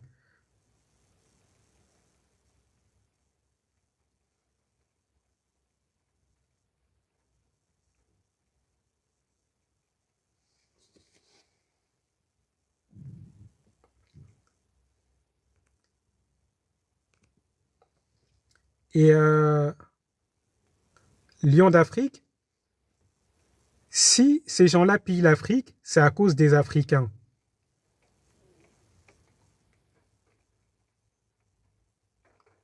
On va dire les Africains, et ça, normalement, il y a plein d'Africains sur la chaîne. Il y a des choses évidentes. Quand je leur explique déjà, ils sont têtus. Si je me dis, ils sont têtus à ce point, en fait, les Africains, ils fonctionnent à l'émotion. Et non seulement ils fonctionnent à l'émotion, mais ils sont extrêmement jaloux les uns les autres. Un Africain, tu réussis, ton frère africain, il te lance, il te fait de la sorcellerie. Tu vois les choses comme ça. Et justement, c'est à cause des Africains, vu que les Africains, ils sont comme ça, bah, leurs ennemis, ils peuvent abuser d'eux facilement. Et je vais te donner un exemple tout simple. Tu vois, par exemple, au Cameroun, il y a un ministre, il avait 200 millions d'euros et quelques dans sa chambre. Il avait une chambre où il avait 200 millions d'euros et quelques. Ça veut dire que le Cameroun, il vend des choses aux Occidentaux, il vend des choses en Europe à la France. Et l'argent qu'ils prennent, ils sont censés utiliser cet argent pour construire le pays. Mais sauf que eux, ils gardent ça dans leur chambre. Qu'est-ce que tu fais avec plus de 200 millions d'euros dans une chambre chez toi? Et ils gardent l'argent et pendant ce temps, ben en fait, le pays se dégrade et à la fin, ils disent c'est à cause des Occidentaux.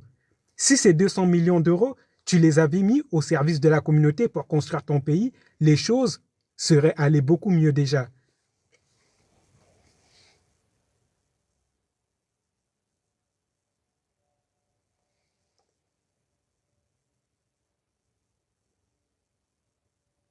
Et Étoile, on va dire, l'Arabie Saoudite, ils appliquent la charia de base, on va dire, selon la règle générale, ils appliquent la charia. Mais le problème, c'est qu'ils ont exagéré dans la charia, c'est-à-dire ils se sont mis à interdire des choses qui sont licites, ainsi de suite, et à rendre des choses qui sont illicites, à rendre licites des choses qui sont illicites, tu vois. Par exemple, ils étaient censés appliquer la charia, quand ils s'en vont dire que le Coran dit que la terre que le Coran dit que la terre est immobile et que c'est le soleil qui tourne autour de la terre. Là, ce n'est pas la charia, ils commencent à s'égarer. Quand ils s'en vont dire qu'il est interdit, poster des fatawas pour dire que la terre tourne autour, comment dire, que les jeux d'échecs c'est interdit, ça, ce n'est pas la charia. Là, ils sont en train de s'égarer. Et pareillement, tu vois, par exemple, le fait de dire que quelqu'un, celui qui croit que le soleil tourne, que celui qui croit que la terre tourne autour du soleil, que celui-là a mécru, là, tu sors de la charia. Quand tu dis des choses comme ça, tu t'égares. Et c'est ça, en fait, de base, ils pratiquent la charia, mais ils se sont égarés. Et inconnu au bataillon, bah, le fait d'avoir plus de 200 millions d'euros dans sa chambre, si ça te choque, maintenant, écoute la suite de l'histoire. Lorsque ces 200 millions d'euros, lorsque ils ont été découverts, on va dire, quand ils étaient sur le point d'être découverts, tu sais ce qu'il a fait? Il est parti et il a mis du feu pour brûler cet argent. Imagine la folie. Tu voles 200 millions d'euros que tu es censé mettre au service du pays. Tu les mets dans une chambre chez toi. Et lorsqu'on est sur le point de découvrir ça, tu as peur et tu vas mettre du feu dessus. Et il y a une partie qui avait été brûlée et il y a une autre partie qui est restée intacte. T'imagines la folie? Et après ça, et tu vois, les choses comme ça, les gouverneurs africains, ils fonctionnent trop comme ça, et des gens qui sont au pouvoir en Afrique, ils fonctionnent trop comme ça. Et après, quand il y a des problèmes, ils viennent dire, ce sont les étrangers qui abusent de nous, ce sont les étrangers qui abusent de nous. Commencez déjà par arrêter de voler de l'argent. Commencez déjà par arrêter d'être corrompu et vous allez voir que votre pays, il va s'améliorer.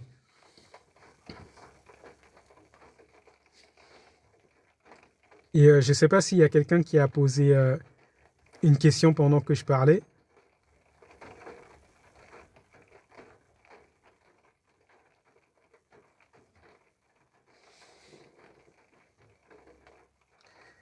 Et pharmacie, il ne faut pas répondre à Ismaël Kiba. C'est quelqu'un, il est comme ça, on va dire, comment dire. En fait, il est là pour critiquer sans aucune raison. Je sais pas si tu vois ce que je veux dire. Même à chaque fois que je poste une vidéo, il va aller poster un commentaire où il déverse sa haine, où il vient dire des choses insensées et incohérentes. Par exemple, tu vas faire une vidéo pour dire que c'est bien de prier. Et lui, il va venir, il va dire, t'es un égaré. Tu vois, c'est ce genre de personne. Donc, ne perds pas ton temps avec lui.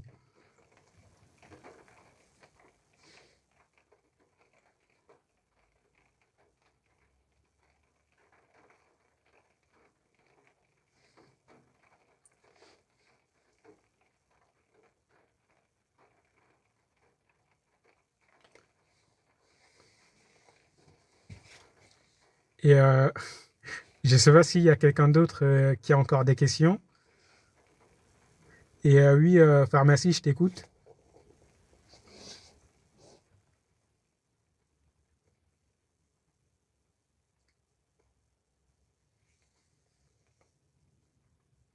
Et bref, pharmacie, en attendant que tu poses ta question, bah, je vais essayer de conclure le sujet d'aujourd'hui. On va dire d'une conclusion, on va dire qui est claire, sans ambiguïté et explicite. Comme je vous dis, la base, c'est que, savant musulman ou pas, on ne doit pas se prononcer dans des sujets dans lesquels on n'a pas de maîtrise. Et ces savants musulmans modernes, ils se sont prononcés dans des sujets dans lesquels ils n'avaient pas de maîtrise et ils ont égaré beaucoup de musulmans et au jour d'aujourd'hui, les musulmans, ils en subissent les conséquences. Mais cependant, n'oublions pas que ces savants, ils ont leurs domaines dans lesquels ils excellaient aussi. Par exemple, Cheikh Ibn Baz et Cheikh Uthaymin, malgré le fait qu'ils se sont égarés dans le domaine de l'astronomie en disant que celui qui dit que la Terre tourne autour du Soleil est mécréant, malgré le fait qu'ils ont dit ça et malgré le fait qu'ils se sont trompés et qu'ils se sont égarés en disant que le Coran va dans le sens que le Soleil tourne autour de la Terre et qu'ils ont mal interprété des versets, cela ne change pas qu'il y a des domaines dans lesquels ils ont dit des choses utiles qui profitent aux musulmans. Par exemple, Cheikh Ibn Baz, il a fait le livre, par exemple, le petit livre qui s'appelle Durusul Muhimmah, qui s'appelle en français Leçons importantes pour la communauté. Dedans, il explique les bases du tawhid et il explique les bases du fiqh. Tu vois, ça t'apprend la ilaha illallah et ça t'enseigne la prière dans ce livre. Par exemple, un musulman, même si ce livre, il vient de Cheikh Ibn Baz, ce livre, un musulman, il peut l'acheter pour apprendre la religion et il va bien apprendre les bases de la religion avec ce livre. Mais quand ça rentre dans le domaine de la fatawa, quand ça rentre dans le domaine des fatawa, là, vous pouvez le remettre en question. Quand il parle du domaine de l'astronomie, ne l'écoutez pas parce que ce n'est pas son domaine. Quand il dit que celui qui croit que la Terre tourne autour du Soleil est mécréant, sur ça, il ne faut pas écouter, il faut jeter cette fatawa qu'il a prononcée parce que ce n'est pas son domaine, il n'a pas de maîtrise dans ce domaine. Et de la même manière que Cheikh Uthaymin, vous avez le petit moutoun qui vous explique la ilaha illallah, qui vous explique le premier pilier de l'islam et que vous trouvez dans toutes les bibliothèques musulmanes. Un musulman, avec ce petit livre, il apprend bien la base de sa religion, il apprend bien la base du tawhid et il apprend bien la base de la sunnah. Alors que c'est seulement un petit livre qui fait à peine 50 pages et quelques. Et par exemple, vous pouvez prendre ce livre pour étudier dessus. Mais par contre, tout ce qui est du domaine de l'astronomie, il le fait qu'il essaye de vous prouver que le fait qu'il utilise des versets du Coran pour essayer de prouver que le soleil tourne autour de la Terre et qu'il interprète mal les versets et qu'il rejette les vérités astronomiques prouvées. Mais en fait, ça, vous les jetez parce que ça, ce n'est pas son domaine et il n'est pas spécialisé dans ce domaine. Là, il s'est trompé, il s'est égaré et il a prononcé un jugement exagéré. Et de la même manière que les autres savants, que ce soit Al-Fawzan ou bien que ce soit les autres savants salafis, surtout de l'Arabie Saoudite, quand ils prononcent ces décrets dans des domaines mondains dans lesquels ils n'ont aucune maîtrise, que ce soit dans le domaine astronomique, physique, chimique, mathématique, ou bien dans le domaine de la stratégie, à l'exemple des jeux d'échecs. Mais en fait, ça, vous n'écoutez pas ces choses-là, vous ne prenez pas. Il faut savoir connaître où est leur domaine à eux et où leur domaine s'arrête. Parce que si vous dites, je vais rejeter tout ce qu'ils ont transmis, vous allez vous retrouver, par exemple, comme les coranistes qui, eux, à cause de leur colère envers ces savants-là, en fait, ils ont rejeté tout ce qu'ils ont transmis et ils en sont arrivés à rejeter même la sunna. Vous voyez un peu la chose. Les coranistes, en voulant se détacher complètement, on va dire beaucoup de musulmans, pas que les coranistes, beaucoup de musulmans ont vu les erreurs de ces savants-là. Et au lieu de faire la nuance, de prendre la part de bien qu'il y a chez ces savants et de rejeter la part de mal, ils ont tout rejeté complètement et ils se sont détachés de la religion. Et ça, vous ne devez pas tomber dans ce piège. On va dire, toute personne a un bien chez lui et prenez le bien que les gens ont chez eux et le mal qu'ils ont chez eux, rejetez-le. Et salut, je vais te répondre à ta question tout de suite. Attends, je remonte plus haut pour te répondre.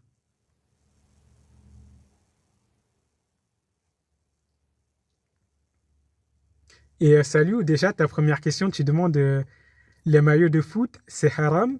Avec des croix, c'est haram. Ils ont interdit ça. En soi, je comprends cette interdiction.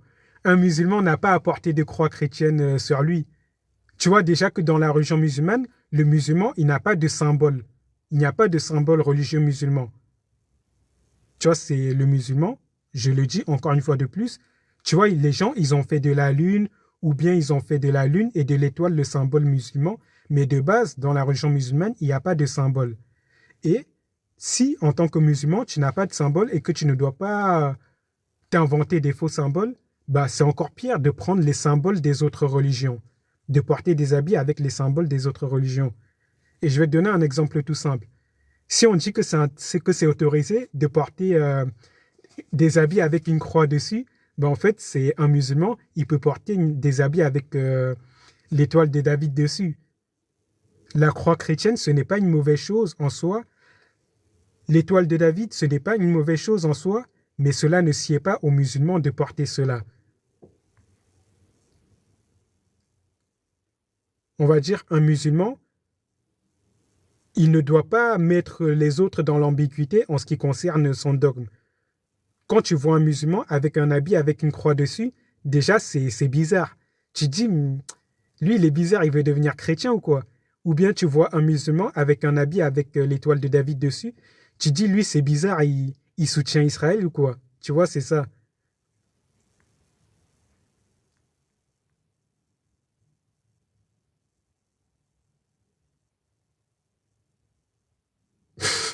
Et merci Benny. Et après, Salut, tu as posé la question, tu voulais savoir pourquoi on les appelle les Wahhabis, pourquoi tu voulais connaître l'histoire. Déjà, il faut savoir que ces noms, ils n'ont aucune valeur. Genre le fait de nommer les Wahhabis, ainsi de suite, ce sont des noms qui n'ont aucune valeur. Et je vais te raconter l'histoire pour que tu comprennes. On va dire que, à la base, on va dire, avant l'époque de l'imam Abdul Wahhab, qui a vécu avant l'imam Saadi en Arabie Saoudite, qui ainsi de suite, et qui est celui qui a, pendant que l'Arabie Saoudite, la péninsule arabique, elle était était un vassal de l'Empire britannique. C'est lui, par exemple, il a fait l'alliance avec la famille, avec le roi Saoud, pour pouvoir combattre les Britanniques, pour pouvoir récupérer la péninsule arabique aux mains des Britanniques et aux mains des Occidentaux. Et pour rappeler, c'est qui les Britanniques? Les Britanniques, c'est ceux qui ont donné la Palestine à Israël, aux Israéliens. Pour vous faire comprendre, c'est qui les Britanniques au niveau politique. Et donc, c'est lui qui a fait ça. Mais sauf que tu vois, par exemple, lui, il était expert en sciences religieuses. C'était quelqu'un, il avait étudié le tawhid, c'est quelqu'un qui avait étudié la sunnah, c'est quelqu'un qui avait étudié le fiqh. Et à son époque, comme c'était une époque où le mal s'était répandu c'était l'époque de la colonisation. Donc, à cause de la colonisation et à cause du laxisme religieux, la péninsule arabique, elle était retournée dans le mal. Au point où ce n'était plus choquant. Tu vois, au jour d'aujourd'hui, on te dit que quelqu'un a égorgé une poule pour un djinn. Ça va te choquer. Mais à son époque, à l'époque de Abdul Wahhab, en Arabie Saoudite, ce n'était même plus choquant de voir ça. Seulement, les gens, ils étaient retournés au mal et tellement ils étaient, ils s'étaient réhabitués au mal, ils s'étaient réhabitués au shirk. Et parmi les exemples, par exemple, chez eux, à ce moment-là, ça les choquait plus d'entendre que quelqu'un a couché avec sa mère que d'entendre que quelqu'un a égorgé une poule pour un djinn. Et bref. Et lui, il s'est efforcé, par exemple, d'enseigner le tawhid, d'enseigner le monothéisme aux, aux Arabes du Hijaz. Il s'est efforcé de leur renseigner le monothéisme et de les exhorter à se détacher de ce shirk. Et c'est pour cela qu'il a écrit Kitab al-Tawhid. Tu vois, ce livre qui est un petit livre à la base et qui est là pour renseigner les bases du Tawhid aux, aux Arabes du Hijaz, c'est-à-dire aux Arabes de la Mecque, de Médine, de Taïf, ainsi de suite, toutes ces zones qui sont en Arabie Saoudite. Et ça, il a fait ça avec ses élèves. Et quand il est décédé, ses élèves, ils ont pris la responsabilité d'aller enseigner le tawhid aux autres, dans les autres pays musulmans et dans les autres contrées musulmanes. Et du coup, bah, comme ses élèves, ils suivaient la méthodologie de Abdul Wahhab, c'est là que les autres, ils ont commencé à les appeler les Wahhabites. Tu vois, en gros, quand ils disent Wahhabites, en gros, de base, ça voulait dire quelqu'un qui suit l'imam Abdul Wahhab. C'est ça que ça voulait dire Wahhabite de base. Et après ça, c'est devenu quelque chose de péjoratif. Tu vois, c'est devenu quelque chose de péjoratif dans le sens où quand on disait que quelqu'un c'était un wahhabite, ça veut dire en gros c'est quelqu'un qui exagère trop dans la religion. Tu vois, c'est devenu quelque chose de péjoratif. Et ce n'est pas à tort parce que avec le temps qui est passé, les gens qui utilisaient sa méthodologie pour enseigner le tawhid, ils sont devenus de plus en plus fatalistes. Ils allaient voir des gens qui ne savaient même pas lire et écrire, et que ces gens-là, dans leur ignorance, ils faisaient on va dire, ils faisaient du shirk dans l'ignorance. Au lieu de les exhorter avec sagesse, avec miséricorde, ils étaient durs avec eux, ils faisaient du takfir, tout ça, ainsi de suite. Au lieu de prendre la considération de l'état de ces gens et de les parler avec miséricorde, avec compassion, ainsi de suite, d'être patient avec ces gens, ben en fait, ils faisaient les choses de manière fataliste, comme s'ils parlaient à leurs élèves. Et c'est ça qui a valu que les gens, ils ont commencé à utiliser le terme wahhabite de manière péjorative pour dire, oui, lui, c'est un exagérateur. En gros, c'est comme dire, lui, c'est un barbu. Tu vois un peu la chose. Et, euh, et ce n'est pas... Et gentil, ce n'est pas que les ahbash qui disent ça. Tu vois, par exemple, en Afrique de l'Ouest, ce ne sont pas des ahbash. Et pourtant, ceux qui utilisent la méthodologie, ceux qui enseignent le tawhid, tout ça, par exemple, ils disent que ce sont des wahhabites. Et quand ils rencontrent un salafi, ils disent que ce sont des wahhabites. Et pourtant, ce ne sont pas des ahbash. En gros, pour te dire que c'est tous ceux qui ne sont pas d'accord avec la manière de faire des salafites et des salafistes, ainsi de suite, ben en fait, c'est eux qui disent wahhabites. Et bien sûr, je vous le dis encore une fois de plus, beaucoup de salafis sont devenus fatalistes dans leur manière d'enseigner. Ils ont oublié qu'il faut être patient, qu'il faut enseigner avec amour, patience, miséricorde, compassion.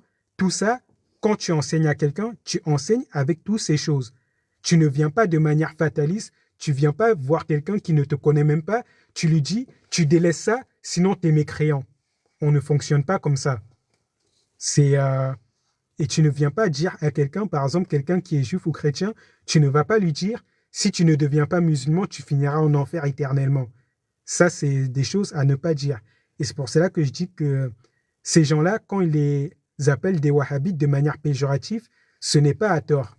Les salafis, ils ont beaucoup de choses à se reprocher.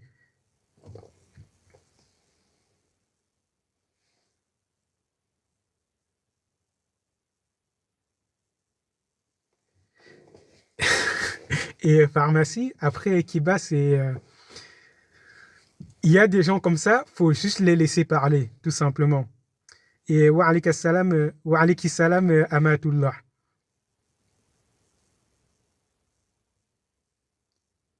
Et salut, ça dépend de la personne. Si par exemple, imaginons, tu as un frère, ton frère, il était musulman ou il était croyant, on va dire, tu as un frère qui était croyant, mais il était pécheur. Et ce frère-là, ce frère que tu as dans la foi, il décède, et toi, tu demandes à Allah de lui pardonner, et tu insistes auprès d'Allah pour qu'Allah lui pardonne, Allah peut t'exaucer. Tu vois, par exemple, quelqu'un qui était croyant, qui commettait des péchés, mais cette personne, elle a été bienfaisante envers toi. La personne, elle t'a aidé financièrement, la personne, elle t'a aidé scolairement, ainsi de suite, et la personne t'a secouru dans tes moments difficiles. Et cette personne, malgré ses péchés, cette personne meurt, et malgré ses péchés, toi, tu demandes à Allah de pardonner à cette personne. Allah peut pardonner à cette personne. De par le fait que c'est comme si toi, tu étais... je vais te donner un exemple tout simple. Tu vois, par exemple, un parent qui est pécheur, un parent croyant qui est pécheur, qui décède et qui laisse derrière lui des enfants envers qui il était bienfaisant, et ces enfants, ils invoquent pour ce parent. Ces enfants, s'ils marchent dans la piété et qu'ils invoquent pour leurs parents, malgré leur parent qui est décédé, pécheur, malgré qu'il soit pécheur, bah Allah peut exaucer à cette personne, peut exaucer à ses enfants.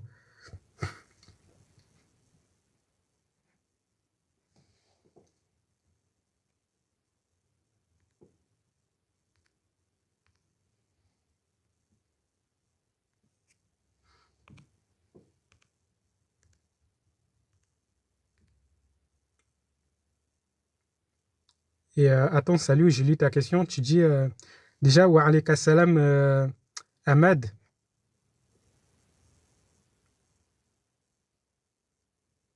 Quand tu, Ahmad, ta question c'est croyance, ça veut dire quoi? Attends, pendant que tu détailles, je lis la question de Salut. Et Salut, tu dis, est-ce que si une personne est morte, on demande, ouais, ça, je t'ai répondu. Et ta deuxième question, c'est, et si tu demandes à Allah de te pardonner un péché au jour du jugement, il va monter ce péché même? Ben non, si Allah, Salut, on va dire, je suppose que tu voulais dire montrer, je te réponds, si Allah, il te pardonne un péché, si tu fais un péché et que tu demandes pardon et qu'Allah te pardonne, ben, il ne va pas montrer ton péché le jour du jugement. C'est comme si ton péché, il était effacé. Tu vois, Salut, quand Allah, il te pardonne un péché, ce péché, c'est comme s'il est effacé et ce péché, il ne sera même plus mentionné le jour du jugement.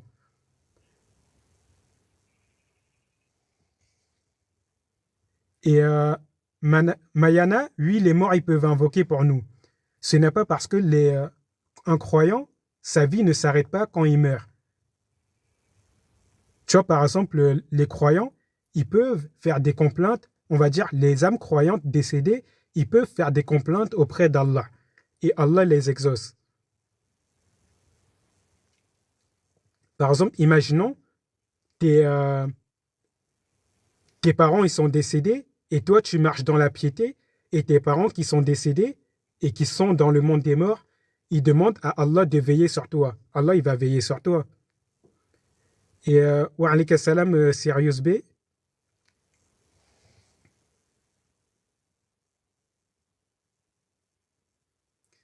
Et Dracari pose ta question, tu poses une question, je te réponds. On va dire, j'ai pas prévu de parler du sujet, comment dire, de se parler de ce sujet aujourd'hui, mais si tu poses une question sur le sujet, bah, je te réponds. Et Wafik Barakallah Manaya. Et wa alayka salam, Vout Vout.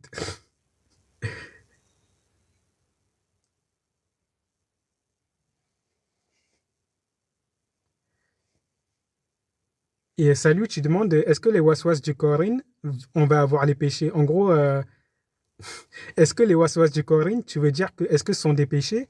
Mais en fait, les waswas du Coran, ce ne sont pas des péchés parce que tout ce qui se passe à l'intérieur de toi, Allah te les pardonne automatiquement. Et c'est ce qu'Allah te le dit dans les deux derniers versets de la sourate Al-Baqarah. Tu vois, par exemple, lorsqu'Allah il a révélé le verset précédent, on va dire, lorsqu'il a révélé l'avant-dernier verset, les croyants, ils se sont plaints auprès du messager et ils lui ont dit que c'est trop dur parce qu'ils ont des pensées dans leur cœur qu'ils n'arrivent même pas à supporter. Et Allah, il a révélé le dernier verset de la sourate Al-Baqarah pour leur dire que tout ce qui se passe à l'intérieur, Allah, il les pardonne. Et Ahmad, tu dis, mais Allah dit que la majorité des gens sur terre croient en Allah si on leur dit qu'il a créé la terre. C'est pour cela que j'ai demandé c'est quoi être croyant dans musulman. Et Ahmad, pour répondre à ta question, être croyant, première chose, c'est de croire en Allah et de ne rien lui associer et de croire au jour dernier, de croire au livre qu'Allah a révélé, c'est-à-dire de croire que le Coran, l'Évangile, la Torah, ou bien les psaumes, ou bien les autres livres révélés par Allah, de croire que ces livres viennent d'Allah et de mettre en pratique ce qu'il y a dedans.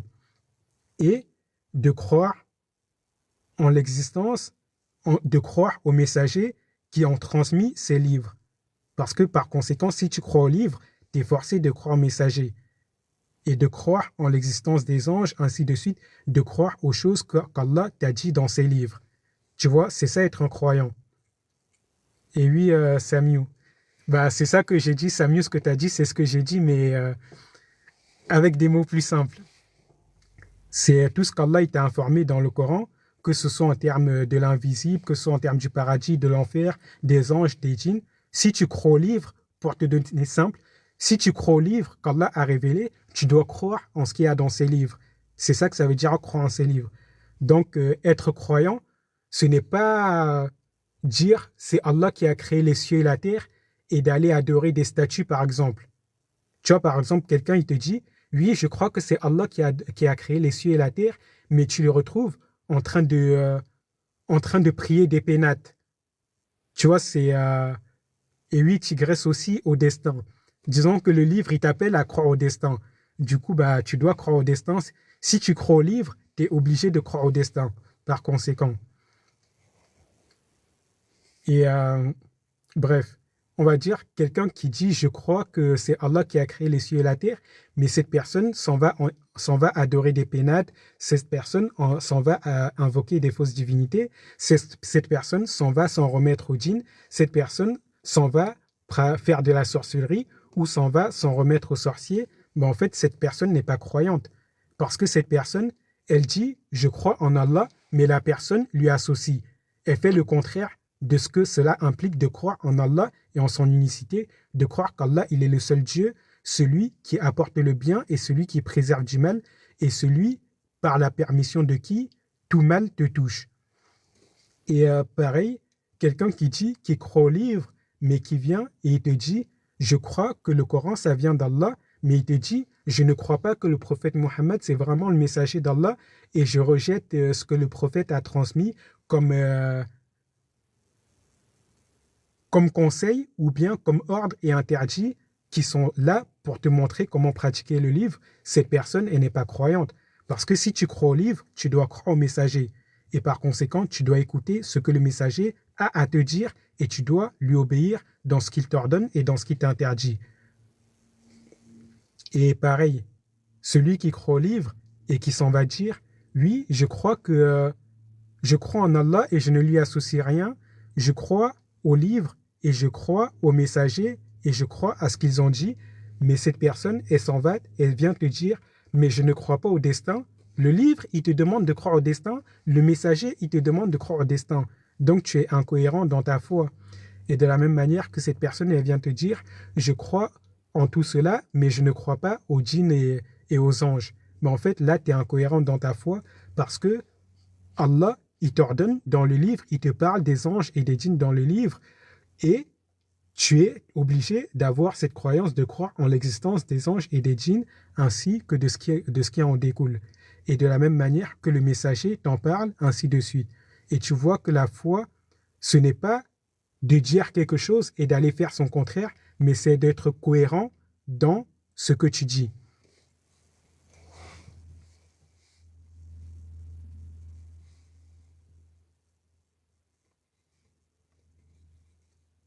Et salut, ben en fait, les coranistes, ce sont les plus ignorants parmi ceux qui sont sur Terre aujourd'hui. Même des gens qui ne sont pas musulmans, quand ils lisent le Coran et quand ils comprennent que le Coran leur ordonne d'obéir au prophète. Et même des gens qui ne sont pas musulmans, quand ils lisent le Coran et quand ils lisent les hadiths, ils te confirment que que le prophète te dit de faire des choses qui sont en concordance avec le Coran.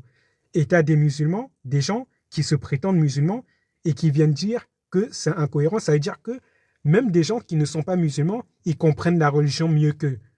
Tu vois à quel point le degré d'ignorance dans lequel ils sont tombés. Par exemple, s'ils disent que la deuxième partie de la shahada, elle est fausse et que ce sont les hypocrites qui le disent. Dans ce cas, pourquoi Allah dit de lui obéir à lui et d'obéir à son messager?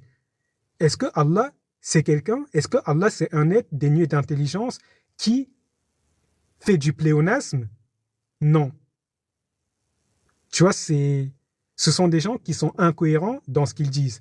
Ils prennent des versets du Coran pour essayer de prouver leur mensonge, alors que c'est le Coran qui vient les contredire.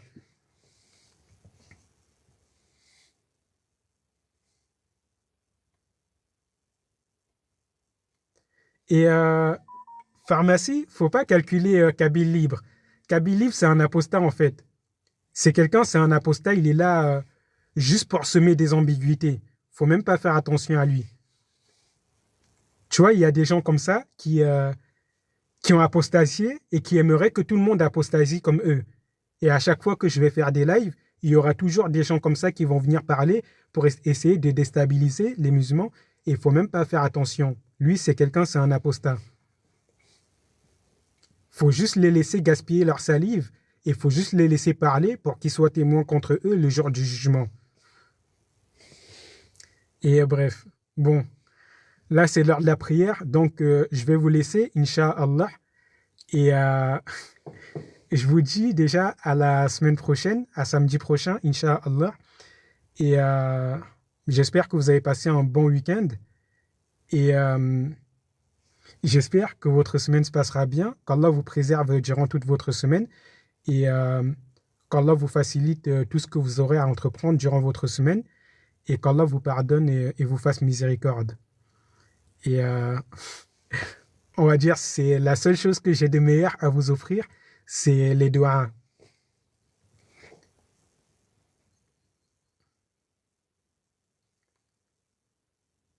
Et Wafik Barakallah Police. Et Amin, Amin Tigres. Et wa alayki salam wa rahmatullahi wa barakatuh. Et wa barakallahu fik aussi, Koli. Et de rien, Yaken. Bon, je vous laisse et je vous souhaite une très bonne prière. Et Amin Nour. Et qu'Allah vous préserve. Et je vous dis à la prochaine, Inch'Allah.